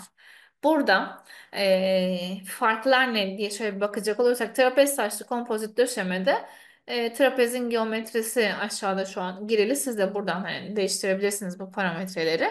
Trapez saçlar çok çeşitlidir. Soru gelmeden hani ben direkt söyleyeyim. Programda bir tanesinin seti var. Eğer siz farklı bir tanesini kullanmak isterseniz kesit olarak seçenek olarak mevcut değil. Sizin bu parametrelere müdahale etmeniz gerekiyor. İşte diş derinliği, diş üst genişlik, alt genişlik veya diş aralığı gibi parametrelere bu kutucuklardan müdahale ederek devam edebilirsiniz. Kompozit yekparede trapezden farklı olarak hani bütün gelecektir. Bir de beton döşeme var. Bu üç döşeme tipi sizin rigid döşeme kabulü yapmanıza uygundur. Yani ağırlığı gereği. Bir de en sonunda metal döşeme var. Metal döşeme dediğimiz şey aslında ince bir metal saç. 2,5-3 milimetre civarları hani olduğunu düşünecek olursak bu döşeme tipinin bir rigid diyafram yaratabilme, oluşturabilme ihtimali gerçekte mevcut değil. Bu nedenle program metal döşeme modellemesi yaptığınız zaman rigid diyafram olarak kabul etmeyecek, döşemeden sadece yükleri atayacaktır. Hani yani arkadan bir yandan da analiz tarafına hazırlık olsun. Kabullerden de bahsetmiş olayım bu durumda. Buradaki metal döşeme dediğimiz bizim endüstri veya sanayi tipi yapılarda özellikle hani insanların kullanmayacağı alanlarda bakım onarım için bir kişinin ya da aynı anda iki kişinin çıkacağı hani platformlar için aslında modellemesini yaptığımız kısım. Kompozit döşemelerin avantajı ne diye bakacak olursak da beton ve çeliğin kapasitelerinden beraber faydalandığımız için aslında çelik tasarım tarafında da daha hafif bir yapı yapabiliyor. Daha küçük kesitlerle bu açıklıkları geçebiliyoruz. Statik tarafına sekmesine geldiğimde burada beton döşeme malzemesi, metal döşeme malzemesi, işte inşaat aşaması parametresinde konstrüksiyon metodu dediğimiz payandalı ya da payandasız. Bu payandalı ve payandasız seçenekleriyle beraber aslında hesaplama da kullanılan denklemler değişmiş oluyor yönetmeliğe uygun bir şekilde. Bu nedenle sahada nasıl yapılacaksa ona uygun seçimi yapmak gerekir. İnşaat hareketli yükü yine girili. Kiriş inşaatı sırasında yanal olarak desteklediği kutucuk aktif. Yine benzer şekilde hani burada sahada buna dikkat edilmesi gerekir. Aşağıda kayma çivisi parametreleri var. Kayma çivisi çapı, yüksekliği, çekme dayanımı gibi. Bir de sıradaki kayma çivisi sayısı bir ya da 2 şeklinde iki farklı alternatif var. Bir set olarak kurulu, iki tabii sizin hani kirişinizin en kesitine bağlı olarak başlık genişliğini iki tane sağlayacak durumda bir en kesit kullanıyorsanız çok ağır döşemelerde üzerinde büyük ekipmanların olacağı ya da hani özel yükleri kullanacağınız bir durum var ise ona uygun kesitte eğer başlığı geniş bir kiriş en kesiti kullanıyorsanız tercih edebilirsiniz. Bu tabii otomatik olarak kompozitlik oranını arttıracağı için hesaba daha büyük katkı sunmuş da olacak. Gerekli durumlarda dediğim gibi tercih edebilirsiniz. Aşağıda da kayma çivisi aralığı var. Yapısal parametre dediğimiz aslında daha çok trapez saç tipi, tel örgü tipi. Burada tel örgü tipinde yine yüzer araç çubuğunda farklı örgüleri görüyorsunuz. Bunların seçimini yapabilirsiniz. Çizimleri buna uygun almış olacaksınız ve beton örtüsünün kalınlığını buradan görebilirsiniz. Yüklere geldiğimizde ise üzerindeki yine hani kaplama tipine bağlı olarak marley fayans, karo ya da düşük döşeme ise bu ona uygun seçimleri yapabilir. Hareketli yük yine TS498 kütüphanesinden yapınızın tipine uygun olanı tercih edebilirsiniz. Tamam dedim. Şimdi döşeme girerken de yine ister plandan ister perspektif ekrandan giriş gerçekleştirebiliyorsunuz. Burada dikkat edilecek hani bir diğer husus ise aslında şu. Kompozit döşemelerde çalışma mantığı çivi yattığı kirişle trapezin yani doğrultuların birbirine 90 derece olması gerekir. Çiviler zaten sürtünme kuvveti üzerinden aslında çivi vasıtasıyla sürtünme kuvvetiyle beraber yük akışını sağlamış oluyoruz. Bu nedenle 90 dereceyle çalışması gerekir. Buna uygun modelleme yapabilmek için de paralel bir kirişten seçime başlamak gerekir. Dediğim gibi bunu hem perspektif ekrandan hem plandan yapabiliyorsunuz. Şimdi mesela bunun ters olduğunu da göstermek istersem şöyle bir atama yapacağım ben. Sadece şunu seçtim. İlk ve son kiriş seçtim yani talih kiriş atar gibi. Bu dikliği kontrol etmek adına hani, deneme yanılmayı da göstereyim ki size görmüş olun neyi kastediyorum. Aslında tam dikindeki bir kirişi seçtim. Talih kirişe şunu seçtim yani şunu seçmiştim. Görüyorsunuz trapezlerin had ve yönünde talih kirişe paralel oldu. Bu şekilde biz kuvvet aktaramayız. Zaten yani şeyin kompozit döşemenin çalışma mantığına uygun değil. Bu nedenle de aktarmıyoruz. Bunun için talih kirişe paralel bir kirişten modellemeye başlamak gerekiyor. Şöyle kapalı bir alan tercih edeceğim. Böyle seçerek gidiyorum.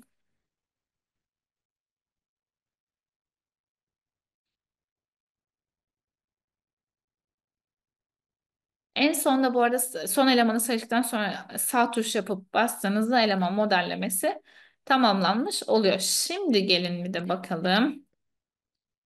Gördüğünüz gibi çiviler hem yerleşti hem de talih kirişle 90 derece. Bu şekilde doğru modellemeyi de gerçekleştirmiş olduk. Şimdi bu döşemede bir boşluk oluşturmak isterseniz eğer. Şurada döşeme boşluğu çiz diye bir komutumuz var. Buna tıkladıktan sonra yine ister perspektif ekranı ister plandan önce döşemeyi seçtim. Sonra örnek veriyorum. Bu kiriş, bu tuvalet kiriş ve bunun arasında boşluk oluştur dedim. Üç elemanı seçtikten sonra tekrar sağ tuş yaptım. Bu şekilde boşluğu oluşturur. Bu boşluğu silmek isterseniz de şurada boşluğu sil komutu var. Buna tıkladıktan sonra ilgili boşluğu seçip silebilirsiniz. Gelin onu da deneyelim. Bakın görüyorsunuz yaklaşınca mouse'un rengi değişiyor. Bu şekilde düzenlemeyi yapmış oldum. Şimdi projeyi bir tekrar kaydedelim. Döşeme girişi de bu şekilde gerçekleştirilmiş oldu.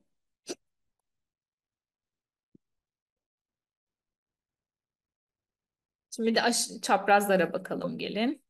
Yine aynı durum gerçekleşti. Materyale geldiğim zaman önce materyali seçmem lazım. S235 olarak seçtim. Çaprazlarda da düşey çapraz, yatay çapraz yani çoklu çapraz ve tek çapraz diye alternatifler var. Yine en sonunda bir çark var. Buraya tıkladığım zaman çapraz ayarları geldi. Yine eleman adı, kesit ve malzemesi. Burada hani çeşitli döndür mesela yapma bir kesit kullanırsanız simetrik kesit yaratmaya çalışırsanız döndürüm gibi seçeneklerle uygun açıyı bulabilirsiniz ama ben zaten dairesel kesit kullanıyorum. Tabii eksenel kuvvete çalışacak elemanlarda özellikle boru profiller gibi profiller kullanmak bize avantaj da getirmiş oluyor. Her iki yönde de kapasiteleri benzer olacağı için. Yine kesit yükle tarafından kütüphaneye ulaşabilirsiniz. Örneğin burada boru profillere tıklarsam farklı tipleri buradan tercih edebiliyorsunuz. Yine aynı mantıkla çalışır yazarsanız da Enter'a tıkladıktan sonra ilgili kesit gelecektir. Bu şekilde değişiklik yapabilirsiniz. Görünüm benzer mantıkta perspektif ekran üzerinden değişiklik yapmanızı sağlar. Tipe geldiğimde iki tane sıra halinde görüyorsunuz. Üst grup merkezi çaprazlı sistemler, alt grup dış merkezi çaprazlı sistemler. Burada hani tek diagonaller, X tipi, ters V ve V şeklinde alternatifler görebilirsiniz. Dış merkezi tanımlamak isterseniz de şurada E parametresi var. Bunlardan herhangi birini seçtiğinizde aşağıdaki E kutucuğu aktif olacaktır. Buraya o ilgili uzunluğu girmeniz gerekir. Şimdi ben şu şekilde ters V ile gideceğim. Gövde özelliklerine geldiğimizde de burada diğer elemanlarla çakışmayı önlemek için herhangi bir kaçıklık vermeniz gerekiyorsa veya elemanın bir noktasına taşımanız lazımsa yine kutucuklara parametreleri yazarak modele müdahale edebilirsiniz. Yön seçimi sekmesinde de arka, orta, ön ve tanımlı şeklinde alternatifler var. Ben şu an ortadan gireceğim. Hani yine geometriye bağlı özel bir durum olursa tanımlıyı seçtiğinizde buradaki kutucuk aktive olacaktır. İstediğiniz ya da gerekli olan ölçüyü yazdıktan sonra modellemesini yapabilirsiniz. Ben ortayı tercih ettim. Tamam'a bastım. Yine perspektif ekrandan ilgili kirişe bastım. Bu şekilde modellemesini gerçekleştirdim.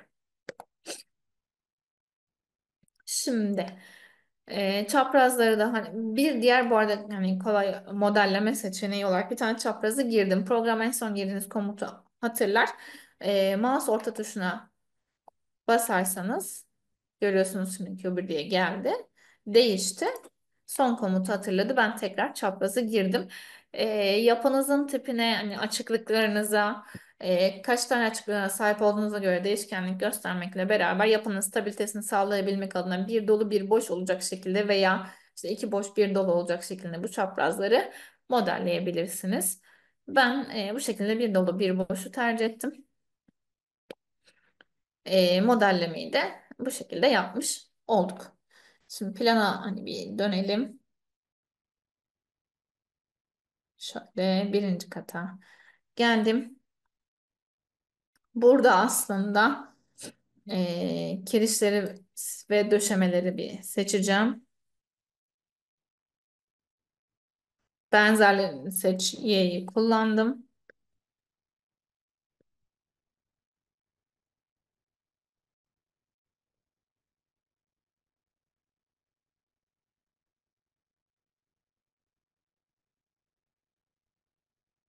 Ve döşemeyi de seçelim. Şöyle bunları bir kopyalamak istiyorum. İkinci kat çatı olduğu için bir kat kopyalayacağım. Sadece seçili objeleri kopyala dedim. Bu şekilde geldi. Yani şimdi çaprazları tabii seçmeyi unuttum. O tarafta hemen çaprazları da girelim. Hatta şöyle perspektif ekranında bir büyüteyim. Çaprazları da burada bir simetri yaratacak şekilde girmiş olalım. Şunu kastediyorum. Hani açıklıklarım ve yüksekliğim çok standart ve büyük olmadığı için tipte ters bir X yaratma hedefiyle şöyle bir değişiklik yaptım. Bu şekilde modellemesini gerçekleştireceğim. Tabii bir diğer hani şey şu kirişleri en azından yukarıya da alalım dersek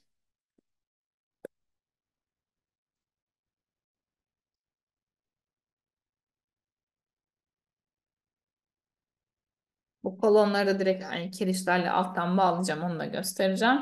Yine kat kopyala seçeneğini kullandım. Zemin kat değil, sadece ikinci kata kopyalayacağım. Burada eski objeleri aktif bırakırsanız onu dikkatli olun, unutmayın. Modellediğiniz her şey hani bu sefer silinmeye başlayacaktır. Şimdi bir yandan da hani bu kolonun boyu farklıyken hatta onu tekrar değiştireyim. Birazcık yukarı almıştık çünkü. Çok pardon, 10 yazmışım sadece. Hemen şöyle bir şey yapalım. Bir de şimdi bunun trimlerini yapacağım ama bir yandan da objeden özellik al ve obje ayarları ver şeklinde iki komut var. Onu da göstermek istiyorum. Özellikle müdahale ettiğiniz ve benzer olması gereken eleman grupları varsa burada objeden ayarları al komutuna tıkladım. Bu kolonun özelliklerini almak istiyorum. Sonrasında obje ayarları veri seçtim. Perspektif ekrandan görüyorsunuz. Bu şekilde kolona müdahale etmiş oldum ve kirişler de hani burada yerleşti. Yani yanal stabilite anlamında ben uygun bir aslında düzlem elde etmiş oldum. Şimdi biraz da çatı tarafının müdahalelerine başlayalım. Gelin. İkinci kata geçtim. Ya bu arada ben tabii şunu da söyleyeyim. Katlar arasında geçiş yapıyorum sürekli ve ilgili katlarda modellemeyi gerçekleştiriyorum. Çelik yapıdan illa kat tanımlamak gerek var mıydı diyebilirsiniz. Çok iç döşemesiz bir yapıda geçecek olabilirsiniz. Yani ihtimal dahilinde. Katları girmenin aslında amacı özellikle hani ana kirişlerinin olduğu kodlara kat girerseniz çizim tarafında siz tekrar plan ayarlamaları yapmaya uğraşmayacaksınız ya da aks işte girerken otomatik bir şekilde aks çizimlerini zaten teker teker tanımlamanıza gerek kalmayacak. Aksam program otomatik olarak çizimleri uygun şekilde getirecek. Bu nedenle aslında katlara giriyorum. Yoksa her seferinde kat girmek zorunda değilsiniz. Aklınızda olsun. Sadece çizim tarafını amaç kolaylaştırmak.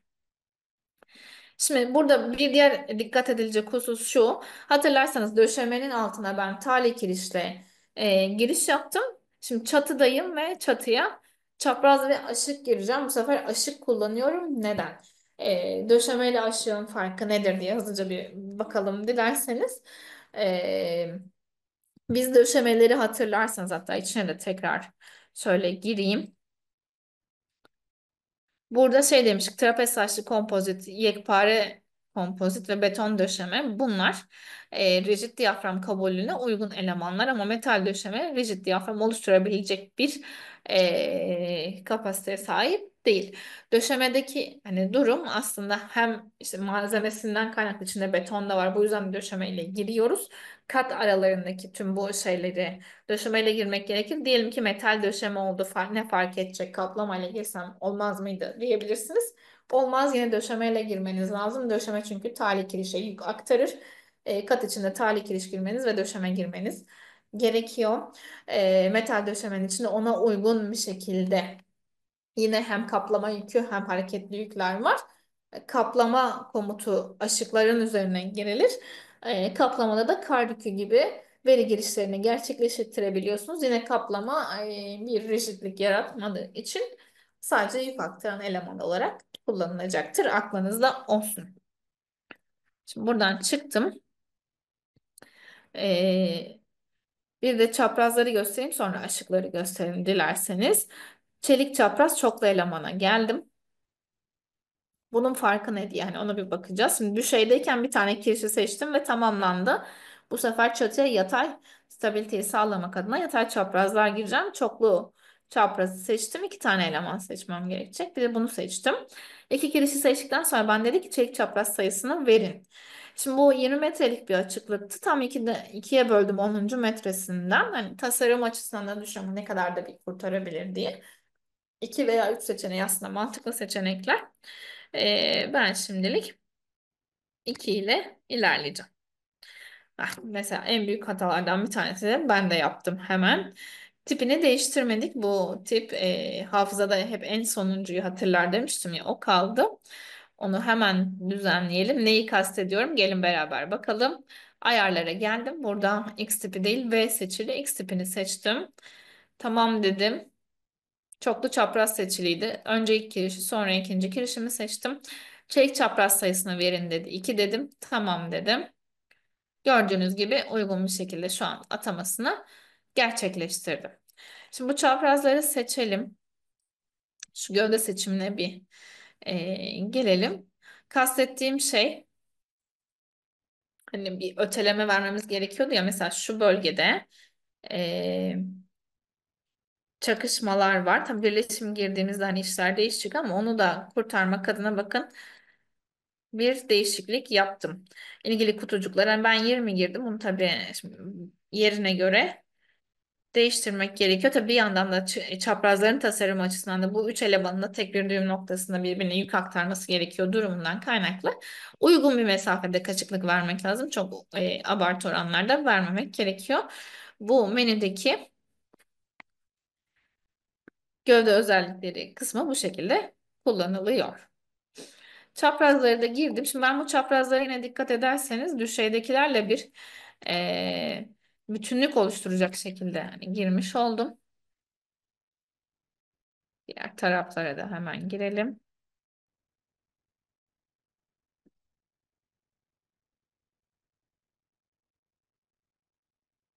Bu şekilde çatıyı kapladım. Hemen bu çaprazları seç. Yine benzerini seç komutlarını da kullanabiliriz. Şu an sayısı az olduğu için ben ekrandan hemen kendim elle seçimimi yaptım. Obje çoğalta tıkladım. Yine referans nokta olarak kolon düğüm noktasından kolon düğüm noktasına gittim. Bu şekilde çatıdaki çaprazları da şöyle bir bakalım. Tanımlamış oldum.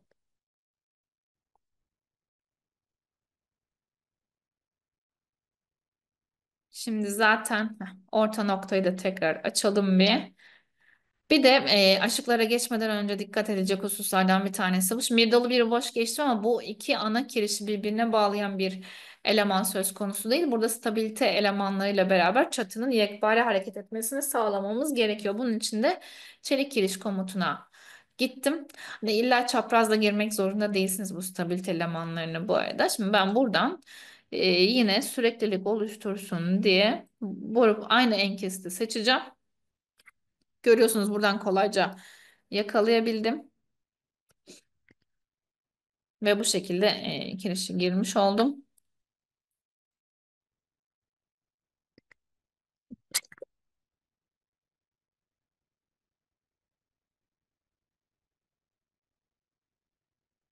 Şimdi bunları da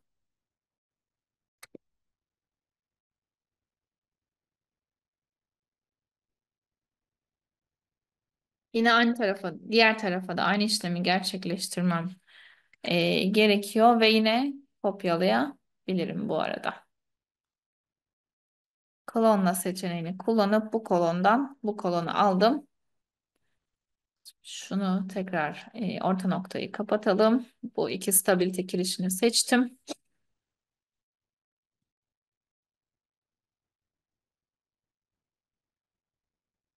Bir de simetri komutunu da hani göstermiş olalım. 10 metreyi 10 metre direkt ikiye böldüğüm için simetri komutuna girdim.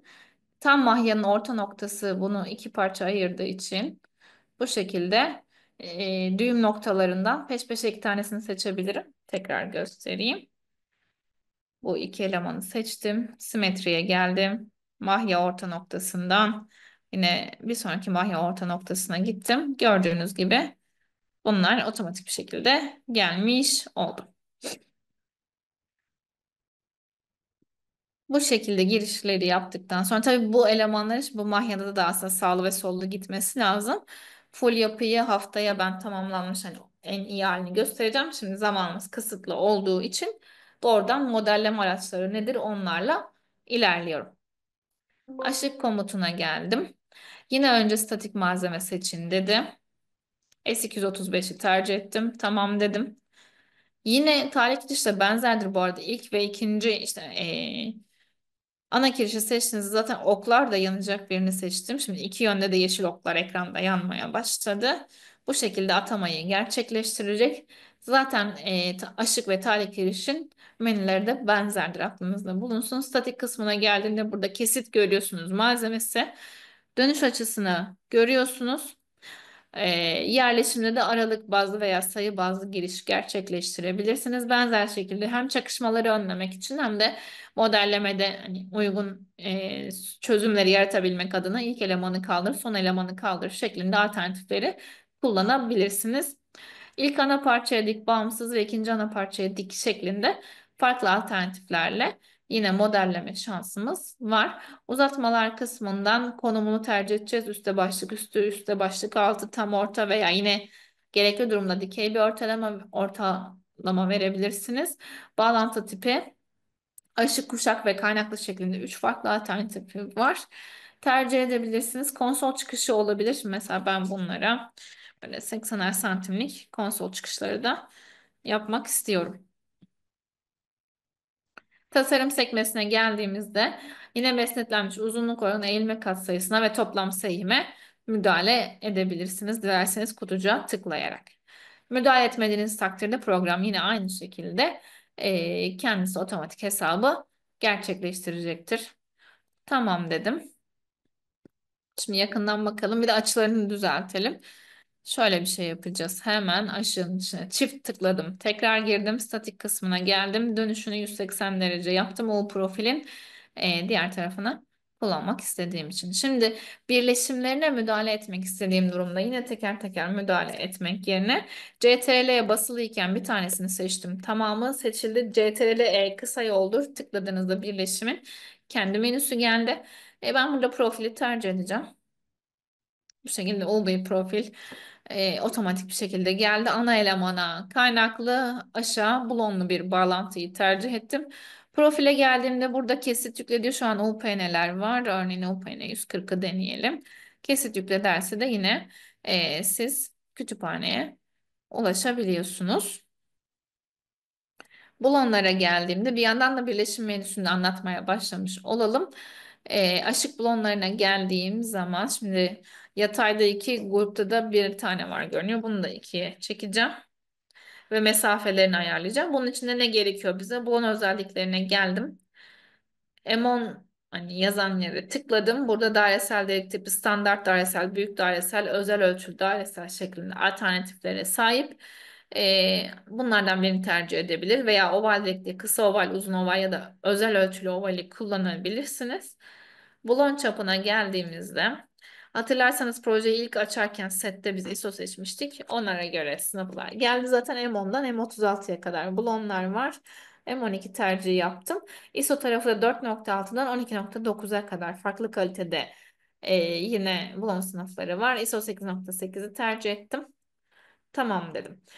Şimdi aralarındaki mesafenin hani yönetmelik gereği minimum 3D olması gerektiği için ben bunlara şöyle bir aslında hatta biraz daha da fazla yerimiz zaten var vereceğim. Aynı anda ekranda da değişiklikleri görebiliyorsunuz bu arada.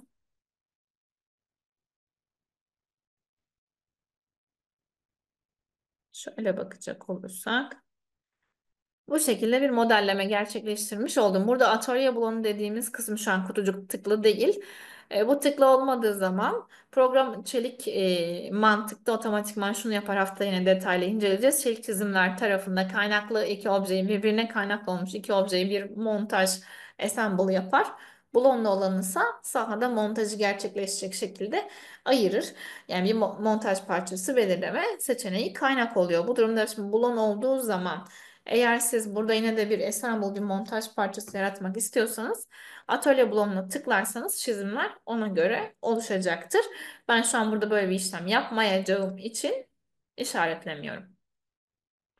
Kaynaklara geldiğimiz zaman ise burada kaynağın kalınlık, tip, burada köşe kaynak, küt kaynak, yarı küt kaynak vesaire farklı alternatiflerin tamamını görebiliyorsunuz. Bu birleşim tipi için uygun olan köşe kaynak o seçili açısı şantiye kaynağı olup olmadığı şeklinde bir kutucuk var. Şantiyeyi de seçerseniz bu sefer assembling veya montaj yaratmamış olacak. Şantiye kaynağı olduğu için birbirinden ayrı parçalarda gidecek. Gerekli durumlarda bu tüm birleşimlerin kaynak sekmesinde aynıdır. O yüzden detaylı anlatıyorum. Bu kutucuğa tıklamanız gerekir. Şu an böyle bir durum yok. Ben zaten assembly oluşturmasını istiyorum. Bu şekilde bıraktım. Kaynak elektroduna da yeni oluştur dediğiniz zaman şu an kaynak çekme dayanım 480'lik geliyor. Buraya değişiklik yapabilirsiniz. Tasarım girilerine girdim. Birleşim elemanının malzemesi S235 olsun dedim. Tamam dedim. Şimdi ben bu birleşimi her yerde sonrasında kullanmak ve hatırlamak istersem sık kullanılanlara girip ekle diyebilirim. Buna da işte bir diyelim. Tamam dedim. Program bu isimle artık bu birleşimi, bu geometriyi hatırlayacak. Sonrasında da bunu kullanabileceğim. Şimdi aşıklarla ilgili bir diğer durum. Şöyle menüsüne geri dönelim. Burada farklı detaylar var. Şimdi yapı boyunca boydan boya aslında bir aşık girmiş oldum. Bildiğiniz gibi çelik profillerin hani üretim şekli itibariyle 12 metrede bir zaten profilleri bu şekilde tek parça geçmemiz mümkün değil. Onun dışında zaten burada açıklık olarak hepsinin moment diyagramını düşünecek olursak hiç kesişimleri bölmeden gittiğimiz durumda bazı avantajları bazı da eksileri olabiliyor tabii. Yani verimli bir şey momentin ters yöndeki momentin verimli etkisini kullanmak için açıklığınızın uzunluğuna da bağlı olarak tabii yani o da önemli bir faktör. Bir ya da iki açıklıkta bir bölerek de gidebilirsiniz ya da tamamını basit mesnetli kabul edip tüm kesişimlerle bölerek de gidebilirsiniz. Her ikisinde yöntemi mevcut. Tüm kesişimleri birleştir böl dersem şimdi yaklaşayım hemen. Bu seçeneği tıkladığımda üzerine geldiğimde gördüğünüz gibi tüm kesişimlerden tüm aşıkları otomatik olarak böldü. Bu açıklık boyunca basit mesnetli bir şekilde hesabını yapmış olacak. Tekrar tıklarsanız birleştirir. Bir de yandakine hani geldim. Bu tek kesişim böl birleştir komutudur. Bunu tıkladıktan sonra mesela bir tane noktaya tıkladım sadece bunu böldü. Şimdi diğerlerine bakalım bakalım hiçbir bölme yok. İşte diyelim ki bir tanesini böyle böldüm. Diğer ikisini tam geçmek istedim. Şuradan bir daha böleceğim. Bunun üzerine geldim. Tıkladım. Burayı da böldü. Program mouse'un hareketine ve tıkladığınız yere hani çok hassastır. Otomatik olarak kendisiyle ilgili kesişim noktasını algılar. Şimdi bu da bir diğer hani alternatif moment, ters momentin olumlu etkisini kullanmak isterseniz farklı alternatiflerle işlem gerçekleştirebilirsiniz. Ben şu anda bunun tamamını tüm kesişimlerden böleceğim. Hızlı bir şekilde. Bir de hemen şurada analiz parçalarını seç diye bir komut görüyorsunuz. Onun da mantığından hızlıca bahsetmek istiyorum. Analiz parçalarını seç komutunun özelliği tamamen aslında şu. Normal şartlar altında aşıkları biz kaplamalardan gelen yükleri ana yapıya aktaran bir yardımcı eleman olarak görüp basit mesnetli tüm kesişimlerden böldüğüm için şu anda basit mesnetli bir şekilde tasarımını gerçekleştiriyoruz. Hatırlarsanız ben hem yatay çaprazlara girdim hem stabilite kirişlerine girdim. Tabii bu stabilite kirişlerini daha mahya bölgesine düzenlemem lazım dediğim gibi. Tam doğru bir hani yatay düzenlemede yaptığınız takdirde aşıkları herhangi bir şekilde analize dahil edeceğiniz aslında bir durum devreye girmiyor. Ama aşıkları analize dahil edip onların pozitif etkisini yapıda görmek isterseniz eğer mantık gereği yapılması gereken aslında şudur. Yatay çaprazların yani ilk başına denk gelen, ortasına denk gelen ve sonuna denk gelen. Aşıkları tabii buna göre mesela benimkiler şu an biraz kaçık. konumlamak lazım. Onları analize dahil edebilirsiniz. Tabii onları analize dahil ettiğiniz zaman yapıya pozitif bir etkisi var ama aşıkların kendisi üzerine yapıyla beraber çözülüyor ve kendi serbestliklerine göre yük çekiyor. Bu nedenle de yani ekstra bir yapıda etkileşime girip bir yük alıyor. Dolayısıyla tasarım oranları değişiyor. Bu sefer aşık kesitleri de oranlarda zaten göreceksiniz. PMM oranlarında farklı sonuçlarla karşılaşılabilir. Ama özellikle seçmek isterseniz dediğim gibi çaprazların ilk noktası, ortası ve son noktasına gelenlerini seçebilirsiniz analize dahil etmek için. Bu şu demek değil, yanlış anlaşılmasın. Şu an ben aşıkları girdim ve tasarıma bastığım zaman aşıkların sonuçlarını elde edeceğim ve tasarım raporlarını alacağım. Analiz parçalarına seç demek sadece aşığın kendi en kesit ve rigidliğini yapının içinde de kullanıp analizini beraber yapıp onun katkısını ana yapı elemanlarında da görmek demek. Dediğim gibi bunun cezası da biraz aşık kesitlerinin büyümesi olabiliyor. Analiz parçalarını seçe tıkladım. Sonra geldim. Aşağı tıkladığım zaman bu şekilde rengi mora dönüyor. Bu elemanlar analize dahil edildi demek aklınızda olsun. Bunda nasıl kontrol edersiniz? Mesela şimdi hemen bakalım analiz modeline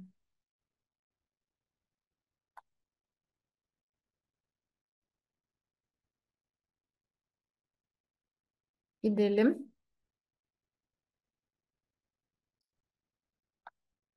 Bu iki aşığı sistemde görebiliyorsunuz. Diğerlerini göremiyorsunuz. Bu şekilde aslında hani yapının içine dahil edilmiş oldu. Tekrar katı modele döndüm. Şu katı gitmiştim, onu da tekrar döneyim. Şimdi kaplama komutuna geldim. Kaplamada da aşık kaplaması, poligonal kaplama ve elemanlar arası kaplama diye farklı seçenekler var.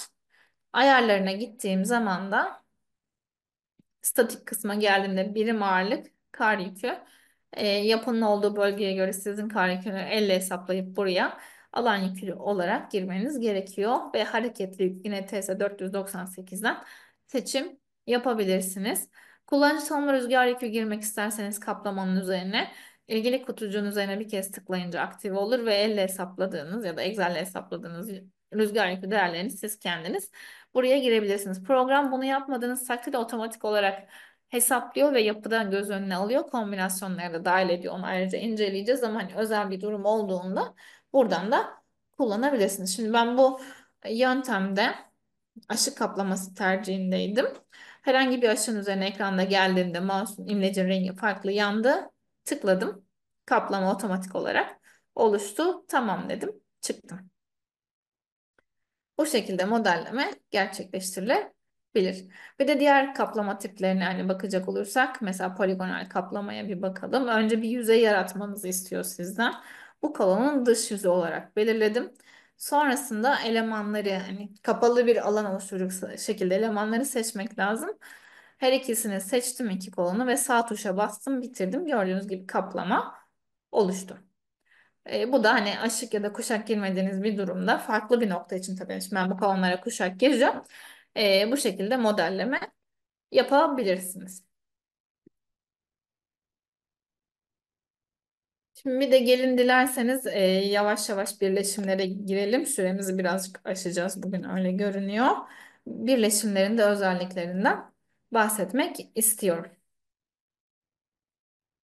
Birleşim sekmesine geldiğimizde ekranı önce birazcık kaydıralım.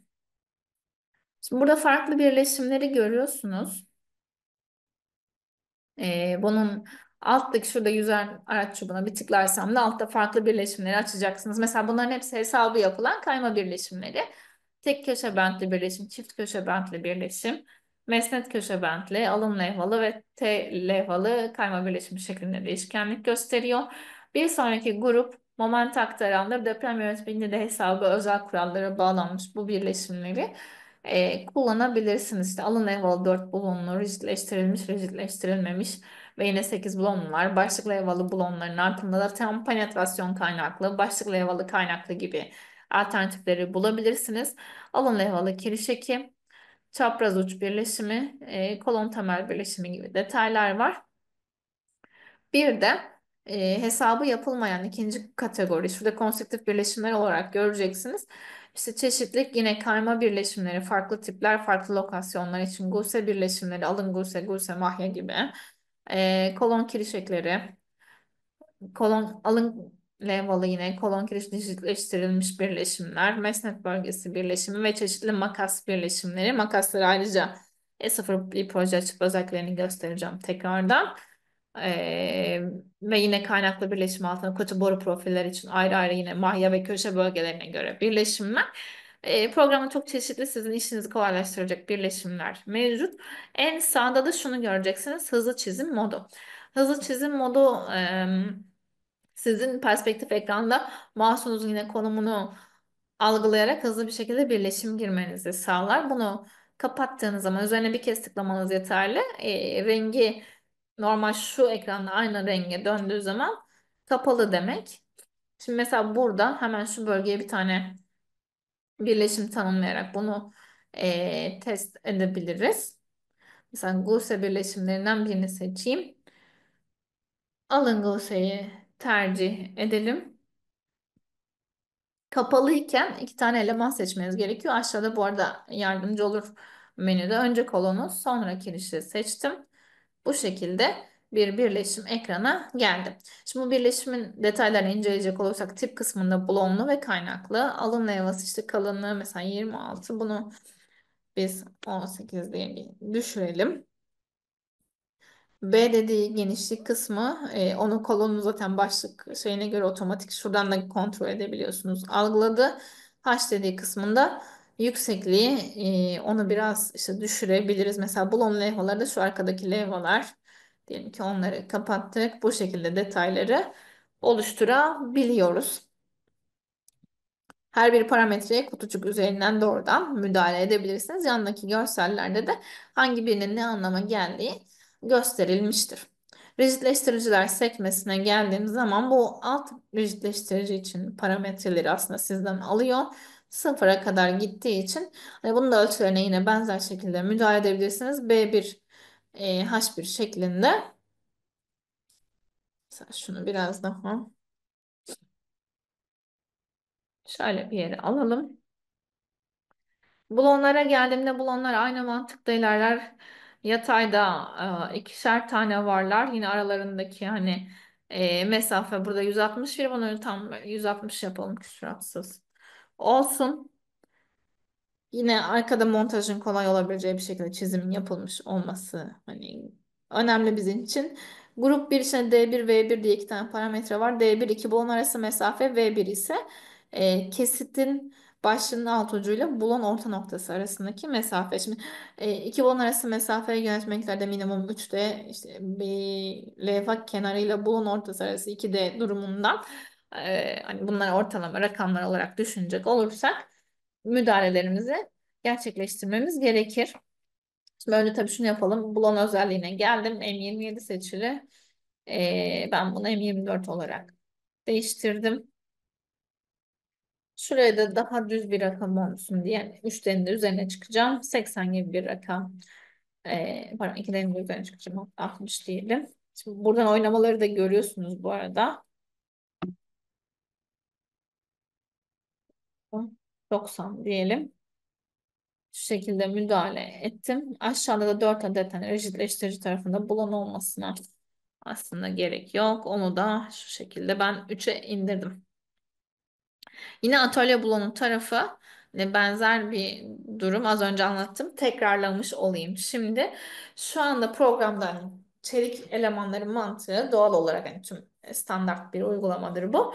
Kaynaklı bir şekilde bağlandıysa bir montaj ya da parçası yaratır ya da assemble yaratır. İki parça birbirine kaynaklı ve atölyede üretilmiş olarak sahaya iletilmek üzerine bu çizim mantığı mevcuttur.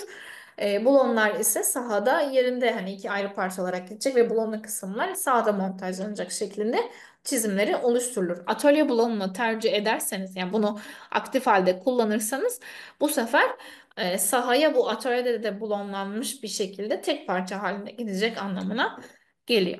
Ben şimdilik aktive etmiyorum. Şimdi bunu bu arada 3 bulona indirdiğim için şurada çift tıklayarak bu arada içine girebilirsiniz. Büyük bir mesafe oldu. Dijitleştiriciden B1 parametresinden hani onu da küçültmeyi hedefliyorum.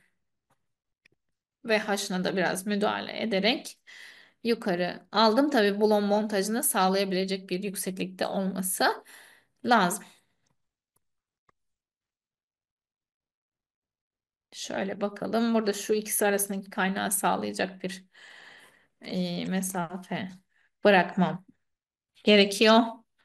Onun da düzenlemesini yapmış oldum. Bu sayede sonrasında berkitmelere geldiğimizde berkitmeler şu kısımlar kolon ve kirişte olan berkitmeler. Bunlar aslında otomatik bir şekilde hani kolon kiriş bu en kesite göre geliyor. Siz yine kalınlıklarına müdahale edebilirsiniz. Şurada yatay seçeneği var. Kirişe göre eğimli geldiği için onu tam hani 90 derecelik yerleştirebilirsiniz veya kirişin başlıklarını takip edecek şekilde bu haliyle bırakabilirsiniz. İlave levhalar dediğimiz bu tepe levhası zaten şu an yukarıda hani görüyorsunuz. Onu kapatırsanız bu şekilde olacaktır veya hani aktif halde yine bırakabilirsiniz. Bu durumda başlık blonları içinde müdahale etmek gerekecektir. Şöyle aynı mantık bu arada hani o yüzden teker teker içinden geçmeyeceğim. Bunları bulonlar aynı mantıkta müdahale etmeniz için varlar. Şimdi kesimler dediğimiz grup ise 1, 2, 3 diye zaten ve 4 diye burada numaralandırmış. Burada berkitmelerin ve diğer şu rigidleştirme levhalarının kesimlerini görüyorsunuz. Farklı kesim tipleri mevcut. Yine çizimlerde çakışmayı önlemek adına aslında tabii uygun bir şekilde geometriye de uygun bir şekilde müdahale etmek gerekiyor. Program set halinde bunları getirir. Siz de dilerseniz değişiklik yapabilirsiniz. Kaynaklara geldiğimizde yine çok hani fazla noktada tabii bu birleşim içerisinde kaynak var. Çok sayıda berkitme ve rigidleştirici olduğu için numaralarını zaten görüyorsunuz. Kalınlıkları otomatik geliyor. Bu arada farklı kalınlıklar farklı yanacak bu ekranda. Oradan da hani farklı tiplerini kontrol edebilirsiniz. Alt tiplere geldiğimizde şu an köşe kaynak, küt kaynak, yarı küt kaynak vesaire gibi farklı tipler için bu alttan düzenleme yapabilirsiniz. Burada şantiye kaynağını tercih edecek olursanız dediğim gibi az önce hani hatırlatma olmuş olsun. Bu durumda çizimlerde bu bir ensemble bir montaj yaratmayacak ve doğrudan şantiyeye iki ayrı parça olarak gidip şantiyede kaynaklanıyor. Şantiye kaynağı gerekiyor şeklinde işaretlenecektir. Bunlar tabii ki kapalı. Hani siz gerekli durumlarda açarsınız. Çünkü normal şartlarda atölyede kaynak yapılacak şeklinde ilerliyoruz. Tasarım girdilerinde birleşim elemanının malzemesini seçmeniz lazım ve yine sık kullanılanlara ekleyip bunu defalarca kez kullanabilirsiniz.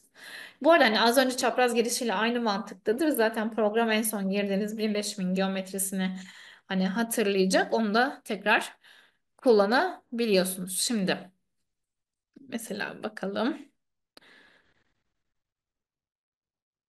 Şöyle C'yi seçtim. Geldim. Hatırlaması için bu arada hani hızlı modu da göstereyim. Hızlı modu seçmiş olalım. Şöyle geldim. Bakın hani mouse'un hareketine çok şey demiştim ya bu buradan anlaşılıyor. Kullanırken ekranda yani o yüzden dikkatli olmak da lazım. Gördüğünüz gibi hızlı moddayken hatırladı ve hani ben tekrar sık kullananlardan çağırmak zorunda kalmadım. İki yöntemi var. Hızlı modla girmezseniz yine kolon ve kişi seçtiğinizde sonrasında sık kullanılanlara eklediğiniz birleşimin tipini çekip kullanabilirsiniz ya da hızlı moda eklediğinizde programa en son attığınız birleşimin geometrisini bu arada en sonuncuyu hatırlar. Onu direkt bu şekilde hızlı hızlı girebilirsiniz.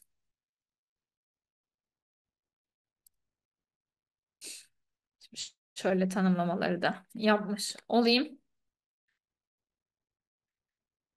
Şimdi de filtreleri göstereyim. Şu ekranı biraz boşaltıp size birkaç tane böyle zayıf eksendeki birleşimleri de girmek istiyorum.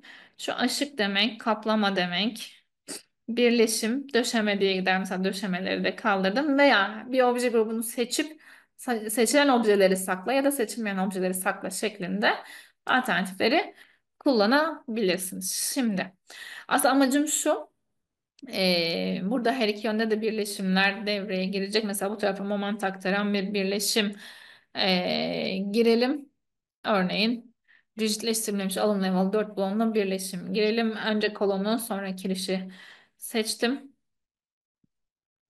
Bu şekilde otomatik bir şekilde bir birleşimi getirdi. Bu birleşim size en başta anlattığım durumun kanıtı olan birleşimlerden bir tanesi bu arada. Yani şunu demiştim ya, kolon kiriş kapasitelerine göre kayma birleşimler doğrudan kirişe, kolon moment aktaran birleşimlerde ise kolon ve kirişin geometrisine ve kapasitesine bakarak uygun birleşimi bu ikisinin kapasitesine uygun bir şekilde program tanımlıyor. Yani yeterli bir birleşim getirmiş oluyor. Bu rigidleştirilmemiş alın dayalı dört kolonlu birleşim bunlardan bir tanesi. Geometrisi kalınlığı uygun bir şekilde geldi. Kapasiteye uygun bir şekilde geldi. Siz dediğim gibi kapasitenin altında bir tasarım gerçekleştirdiğinizde birleşimin yeterli olacağı üzerine birleşimin işte alın levhasının kalınlığı, genişliği, yüksekliği, bulonların çapı, ISO kalitesi, bunlara müdahale ederek oranını da düşürebilirsiniz.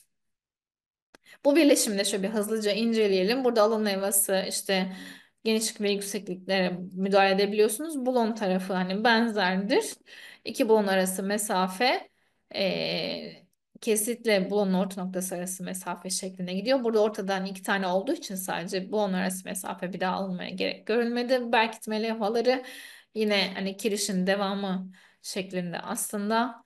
Burada ilave levha dediğimiz gövde takviye levhası, hani kolonu bu bölgede güçlendirmek istersek buna göre bir çözüm üretebiliriz. Şimdilik ben bunu pas geçiyorum. İhtiyaç duymayacağız zaten diye düşünüyorum. Kesimler aynı mantıkta. Program otomatik olarak yine çakışmaları önleyip çizimleriyle temiz gelecek bir şekilde yerleşimi kendisi yapar. Onu da şuradan iki kez tıklayarak içine girip görebilirsiniz. Kaynaklar. Yine benzer mantık tasarım girdilerinde. Şimdi dilerseniz şöyle bir geleyim, ben burada hani neyi kastediyordum diye hızlıca bir tasarım raporuna girelim. Bunu haftaya biraz daha detaylı anlatacağım. Burada kolon kiriş tarafında işte hangi malzemeler kullanıldı, levhanın detayları, ne malzemesi, genişlik, yükseklik, kalınlığı, bulonlar, kaynak detayları ve yönetmeliğin ilgili maddesi, denklemi neyse, sınır değer neyse onunla beraber görüyorsunuz. Tüm denklemleri de görürsünüz. Buradan gerekli kontrolleri yapacaksınız. Şu an bir analiz yapmadığımız için alt taraf boş, kombinasyon da yok. İçeride kontrol edeceğimiz kuvvetlerde yok. Bunu haftaya bir analiz yaptıktan sonra inceleyeceğiz tekrar. Tamam dedim. Çıktım buradan. Şimdi sonrasında bir de zayıf eksende hem çapraz hem kayma birleşimiyle beraber bir geometriyi de elde etmek istiyorum. Bunun için yeni eklenen birleşimlerden bir tanesi dörtlü berkitme levhasını seçtim. Önce kolonu sonra kirişi seçtim. Bu şekilde geldi. Tamam dedim. Şimdi kendisi zaten görüyorsunuz otomatik algıladı. Çaprazla berkitmeler arasında kaynakları düzenledi.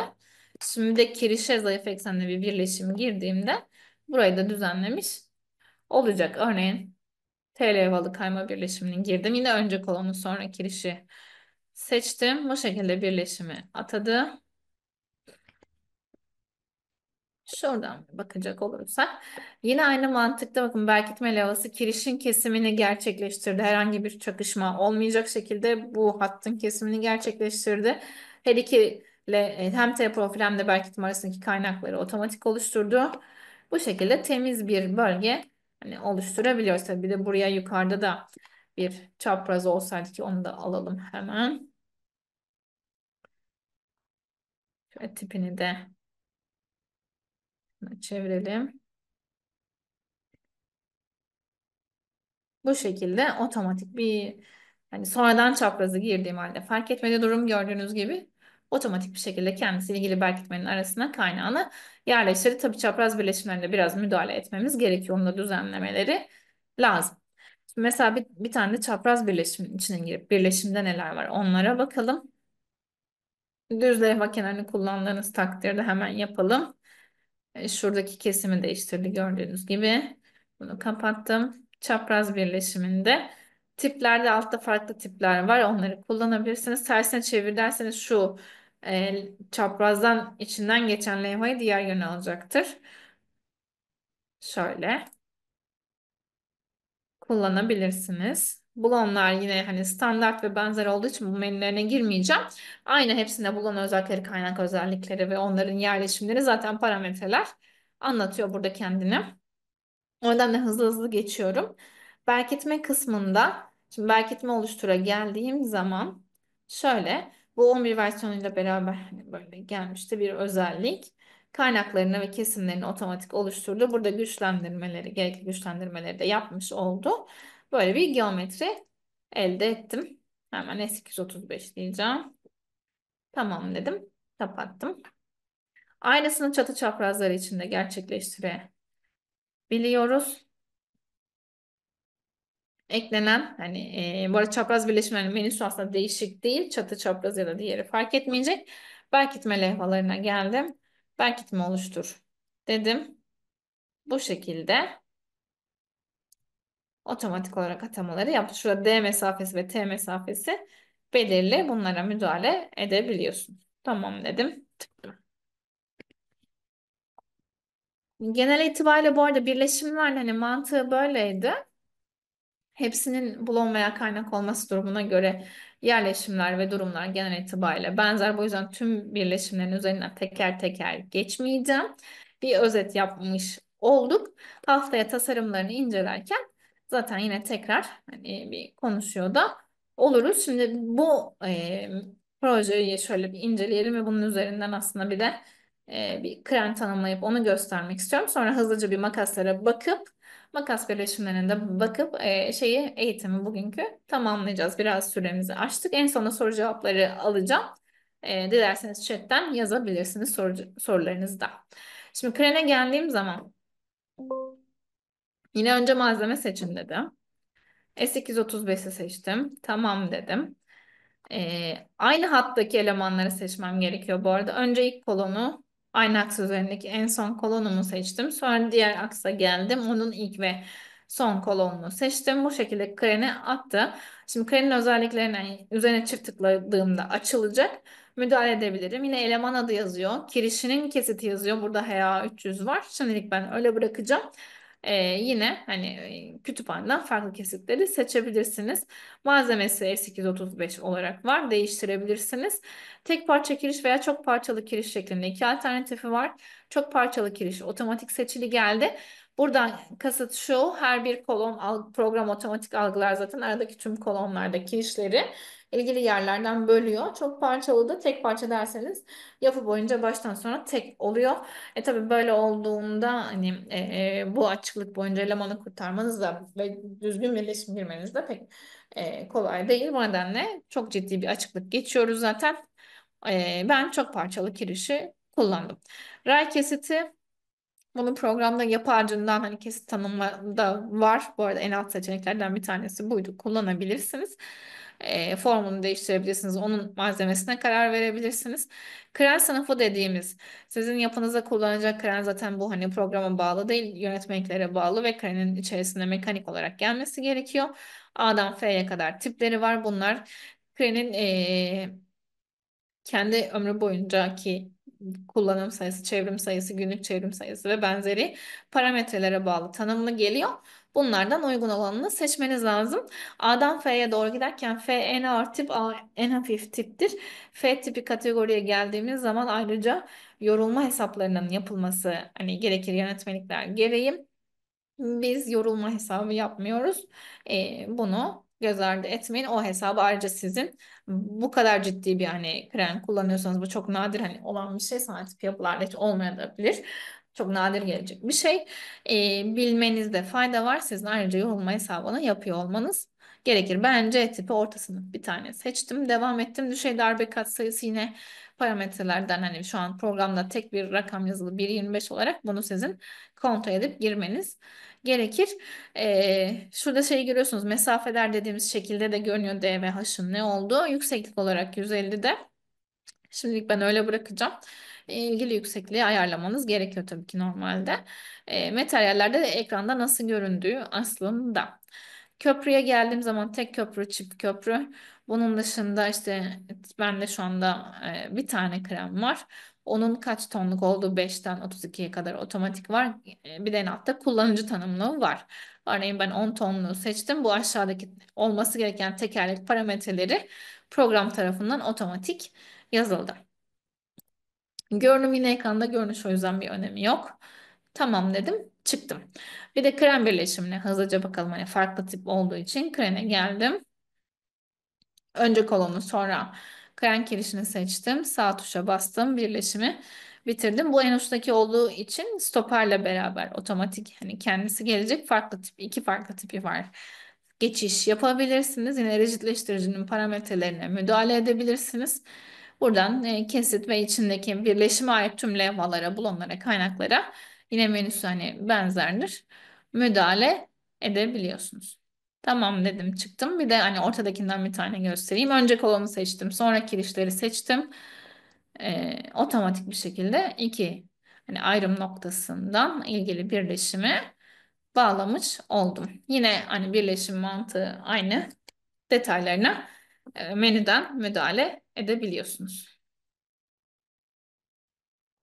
Şimdi hem birleşimler, hani kayma birleşimlerinden bahsetmiş olduk, çapraz birleşimlerinden, moment aktaran birleşimlerden bir iki tane örnek verdik. Krem birleşim biraz daha özeldi. Onu da göstermiş olduk. Burada tüm birleşimleri tabii benim tek bir projede modelleme şansım yok. Ama modelleme mantığı aynıdır. Hızlı modu devre dışı bırakırsanız hangi iki eleman arasında tanımlayacaksanız ona göre aşağıdaki araç çubuğu da size komutlarla yardımcı olur. Seçim yapmanız gerekir. Örneğin kolon kiriş birleşimlerinde önce kolonu sonra kirişi. İşte ana kirişe yardımcı bir kiriş seçiyorsanız önce ana elemanınızı sonra yardımcı elemanınızı seçerek bu birleşimlerin tanımlamalarını yapabilirsiniz. Hızlı modu aktive etmek için hızlı çizim modunun üzerine bir kere tıklamanız yeterli. Rengi bu şekilde turuncuya dönecektir. Bu haldeyken de perspektif ekran üzerinde mouse'unuzun olduğu noktayı hareketini algılar program hassas bir şekilde tıkladığınız yere de direkt yerleştirir. Bunu yaparken tabii dikkatli olmak gerekiyor. Programı yeni kullanmaya başlayanlar açısından. İlk alışma sürecinde özellikle hızlı çizim modu kullanırken oldukça dikkatli olmak hani lazım. Farklı iki elemanı bağlamadığınıza emin olun. Hani belki bir süre program mantığına alışana kadar yarı yarıya biraz hızlı mod, biraz klasik mod şeklinde devam edebilirsiniz. Aklınızda bulunsun. Şimdi bir de sıfırdan bir proje açacağım. Orada makasları bir göstereceğim ve eğitimi tamamlayacağız.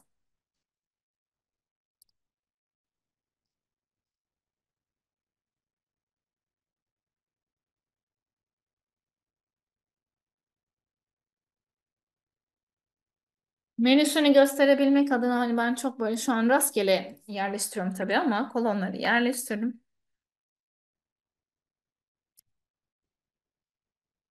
Hatta şunu bir de taşıyalım. Bunu da göstermiş olayım. Herhangi bir elemanı seçtikten sonra planda üzerine sağ tuş yapıp açılan menüden taşıyı seçerseniz bu şekilde oynatabilirsiniz. Mesafe girerek de.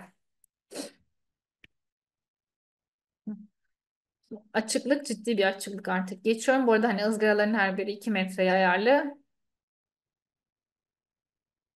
9 tane ızgara geçiyoruz. 18 metrelik bir aslında makas girmiş olacağız. Şimdi makas sekmesine girdim. İki farklı alternatifi var. Önce ayarlarını yapabiliriz veya önce işte ben şimdi şey yapacağım. Perspektif ekrandan veya plandan yine fark etmez. İki kolonun düğüm noktasını seçtim. Makas oluştu. Üzerine çift tıkladım. Özellikleri açıldı. Yine genel ayarlar sekmesine standart bir şekilde eleman adı sayı vererek oluştur ya da uzunluk vererek oluştur. İki farklı alternatif var. Bunları kullanabilirsiniz. Tabii burada hani uzunlukta da sayıda da ana kıstasımız aslında işte makasın 30 derece ile 60 derece açısında bir yerlerde olması uygun bir tasarım sonucu veriyor. Tabii ki en ideali 45 olmakla beraber kendi geometrinize ve farklı detaylara bakarak bu ayarlamaları yapabilirsiniz. Örgü tiplerine geldiğimizde de burada farklı örgü tiplerini görebiliyorsunuz. Yine uygun olan bir tanesinin seçimini yapabilirsiniz. Mesela otomatik olarak buradan seçim yaptığınızda ön görüntü de değişecektir ve görebileceksiniz buradan da ilerleyişin nasıl olduğunu. Biçime geldiğim zaman eğrisel üst başlık, eğrisel alt başlık, doğrusal üst ve alt başlık veya her ikisinin de eğrisel olduğu gibi dört farklı alternatifimiz var. Bunları aktive ettiğinizde program otomatik olarak kendini ön görüntüde de güncelleyecektir. Ben her ikisinin de doğrusal olduğu seçeneği kullanacağım şimdi. Yüksekliğe geldiğimde hem şeyler 100 santim bir dikmenin boyu hem de toplam aradaki farkımızı 100 şu anda böyle bıraktım. Yine 11 versiyonuyla gelen hani alt ve üst başlığı bölüp ek birleşimlerini yapmak için ilgili detaylarımız var. Örneğin böl dedim üst başlık için. Burada bir rakam girmem lazım. Tam bir şu dikmenin bir bölgesine gelebilir. Bir de arada bir yere denk gelebilir ama iki alternatifinde hatta şöyle yapalım. Bir tanesi her bir bölme 100'dü. 400'e gelsin. Bir tanesi de örneğin 650'ye gelsin. Aynısını alt başlıkta da yapabiliriz.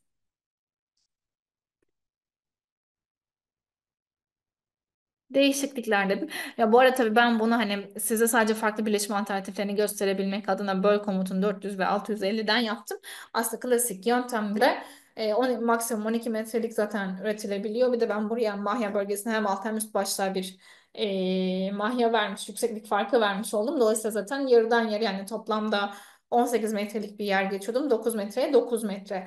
Alt ve üst başlığı böyle kullanabileceğiniz gibi sahaya montaja nasıl kolay gidecekse ona göre ilgili hem de zayiatı azaltacak alt ve üst başlık profillerini ziyan etmeyecek bir şekilde bir metre ayarlaması yapmanız gerekir. Ben sadece farklı olanak gösterebilmek için bu 400 ve 650'yi aslında bir nevi rastgele kullanmış oldum. Tamamen sizin projenize, sizin e, değerlerinize bağlı buradaki uzunluklar.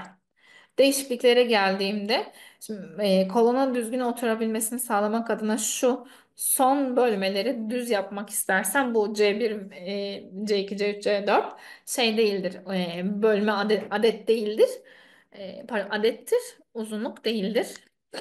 Bakın görüyorsunuz birer tanesi düzeldi. Tekrarlayayım. Hani C1'den C4'e giderken bunlar çizimden de belki karıştırılarak şey gibi uzunlukmuş gibi algılanıyor. Aslında bölme adedi. Bu nedenle birer tane yazdım ve alt kısımlar düzleşti. Böylece birleşim tarafında kolonun üstüne oturtmak istersem daha rahat bir geometri elde etmiş olacağım. Ek özellikler sekmesinde ise konsol ekle, kapak ekle, dengele gibi ya da oluk ek, mesafesi ekle gibi alternatifler var. Soğuluğunun kendisini biz otomatik olarak çizmiyoruz. Sadece mesafesini ayarlamasını buradan gerçekleştirebilirsiniz. Bakın kapağı kapattığım zaman yani şurada işaretli sağ tarafta sol tarafta değil. Burada son dikme yok. Burada var.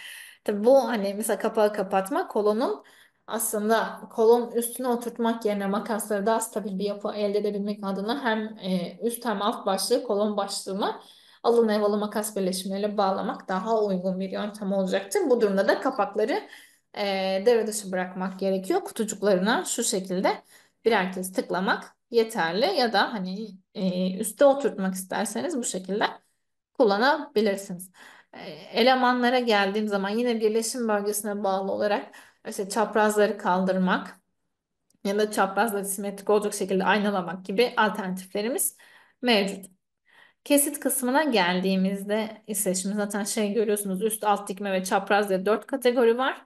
Ve aşağıda da siz burada hani özel bir kesit yerleştirmek isterseniz birleştirilmiş L ve C kesitleri tanımlayabiliyorsunuz. Örneğin birleştirilmiş L kesit yükleye tıkladım. Kütüphaneye geldi. Eşit kolları seçti. Mesela 112'yi tercih ettim. Tamam dedim.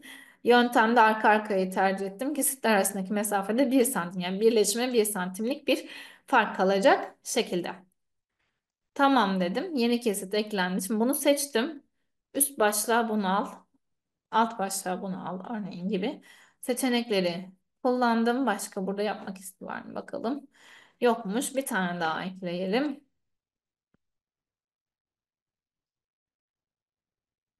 Tamam dedim. Dikme ve çapraza da bunları atadım. Her birine yani üst alt başlık dikme ve çapraza tabii ki birbirinden farklı kesitler atayabilirsiniz. Şuradaki döndürme açıları da şurada zaten canlandırıyor. Hani konumunu gösteriyor size ki ayarlamasını rahatlıkla yapın diye. Malzemesi S235 olarak seçili. Hepsi ağırlık merkezine göre yerleşimi ve ortalaması sağlanmış durumda. Bağlantı tipi de burada görüyorsunuz. Bulan artı leva, kaynak artı leva veya sadece kaynak gibi alternatifleri var. Şu an kaynak artı levhayla modelleyeceğiz ki montaj çizimi Esenbul ona göre oluşsun. Görünüm kısmı yine sadece perspektif ekrandaki detayları hani vermek için o tarafta analiz için bir Aslında ayarlama yapmamıza gerek yok. Tamam dedim. Çıktım. Şimdi böldüğümüz yerleri de tam tabii bu ortalamalı şöyle bir yerden denk geldi. Burayı kaynakladı. Bir de şuraya bakalım. Bu da ortaya bir yere denk geldi. Mesela buraya alın levhalı kiriş ekini girmek istersem eğer, tabii hemen ebatlarını bir düzeltmemiz gerekecek. Kesit çok küçük olduğu için ilk set ayarı güzel gelmedi.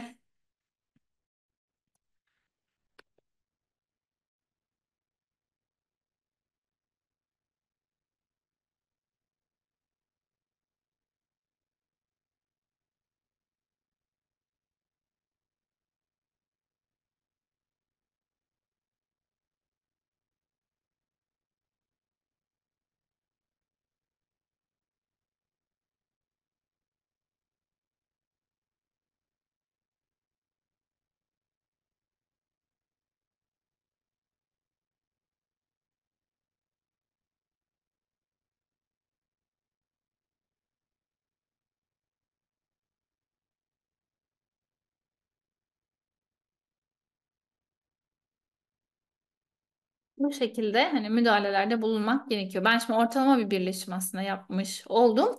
Daha düzgün hale için ekstra düzenleme yapmamız lazım.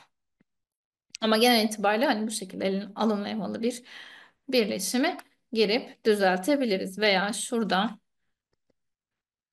e, bir de makas içi bir birleşime bakalım. Karma diye bir seçenek hani gelmişti. Bu şekilde bir kaynaklı artı blonlu düzenleme yapılabilir.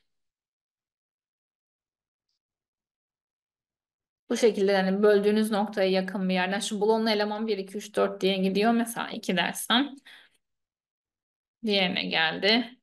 3 dediğimde buna geldi gibi, ya da hepsini işte bulonlu tercih ettim ya da hepsini kaynaklı tercih ettim gibi alternatifleriniz var. Dediğim gibi bu karma son seçenek. Özellikle ek yerleri yapacağınız, böleceğiniz zaman bunları da kullanabiliyorsunuz.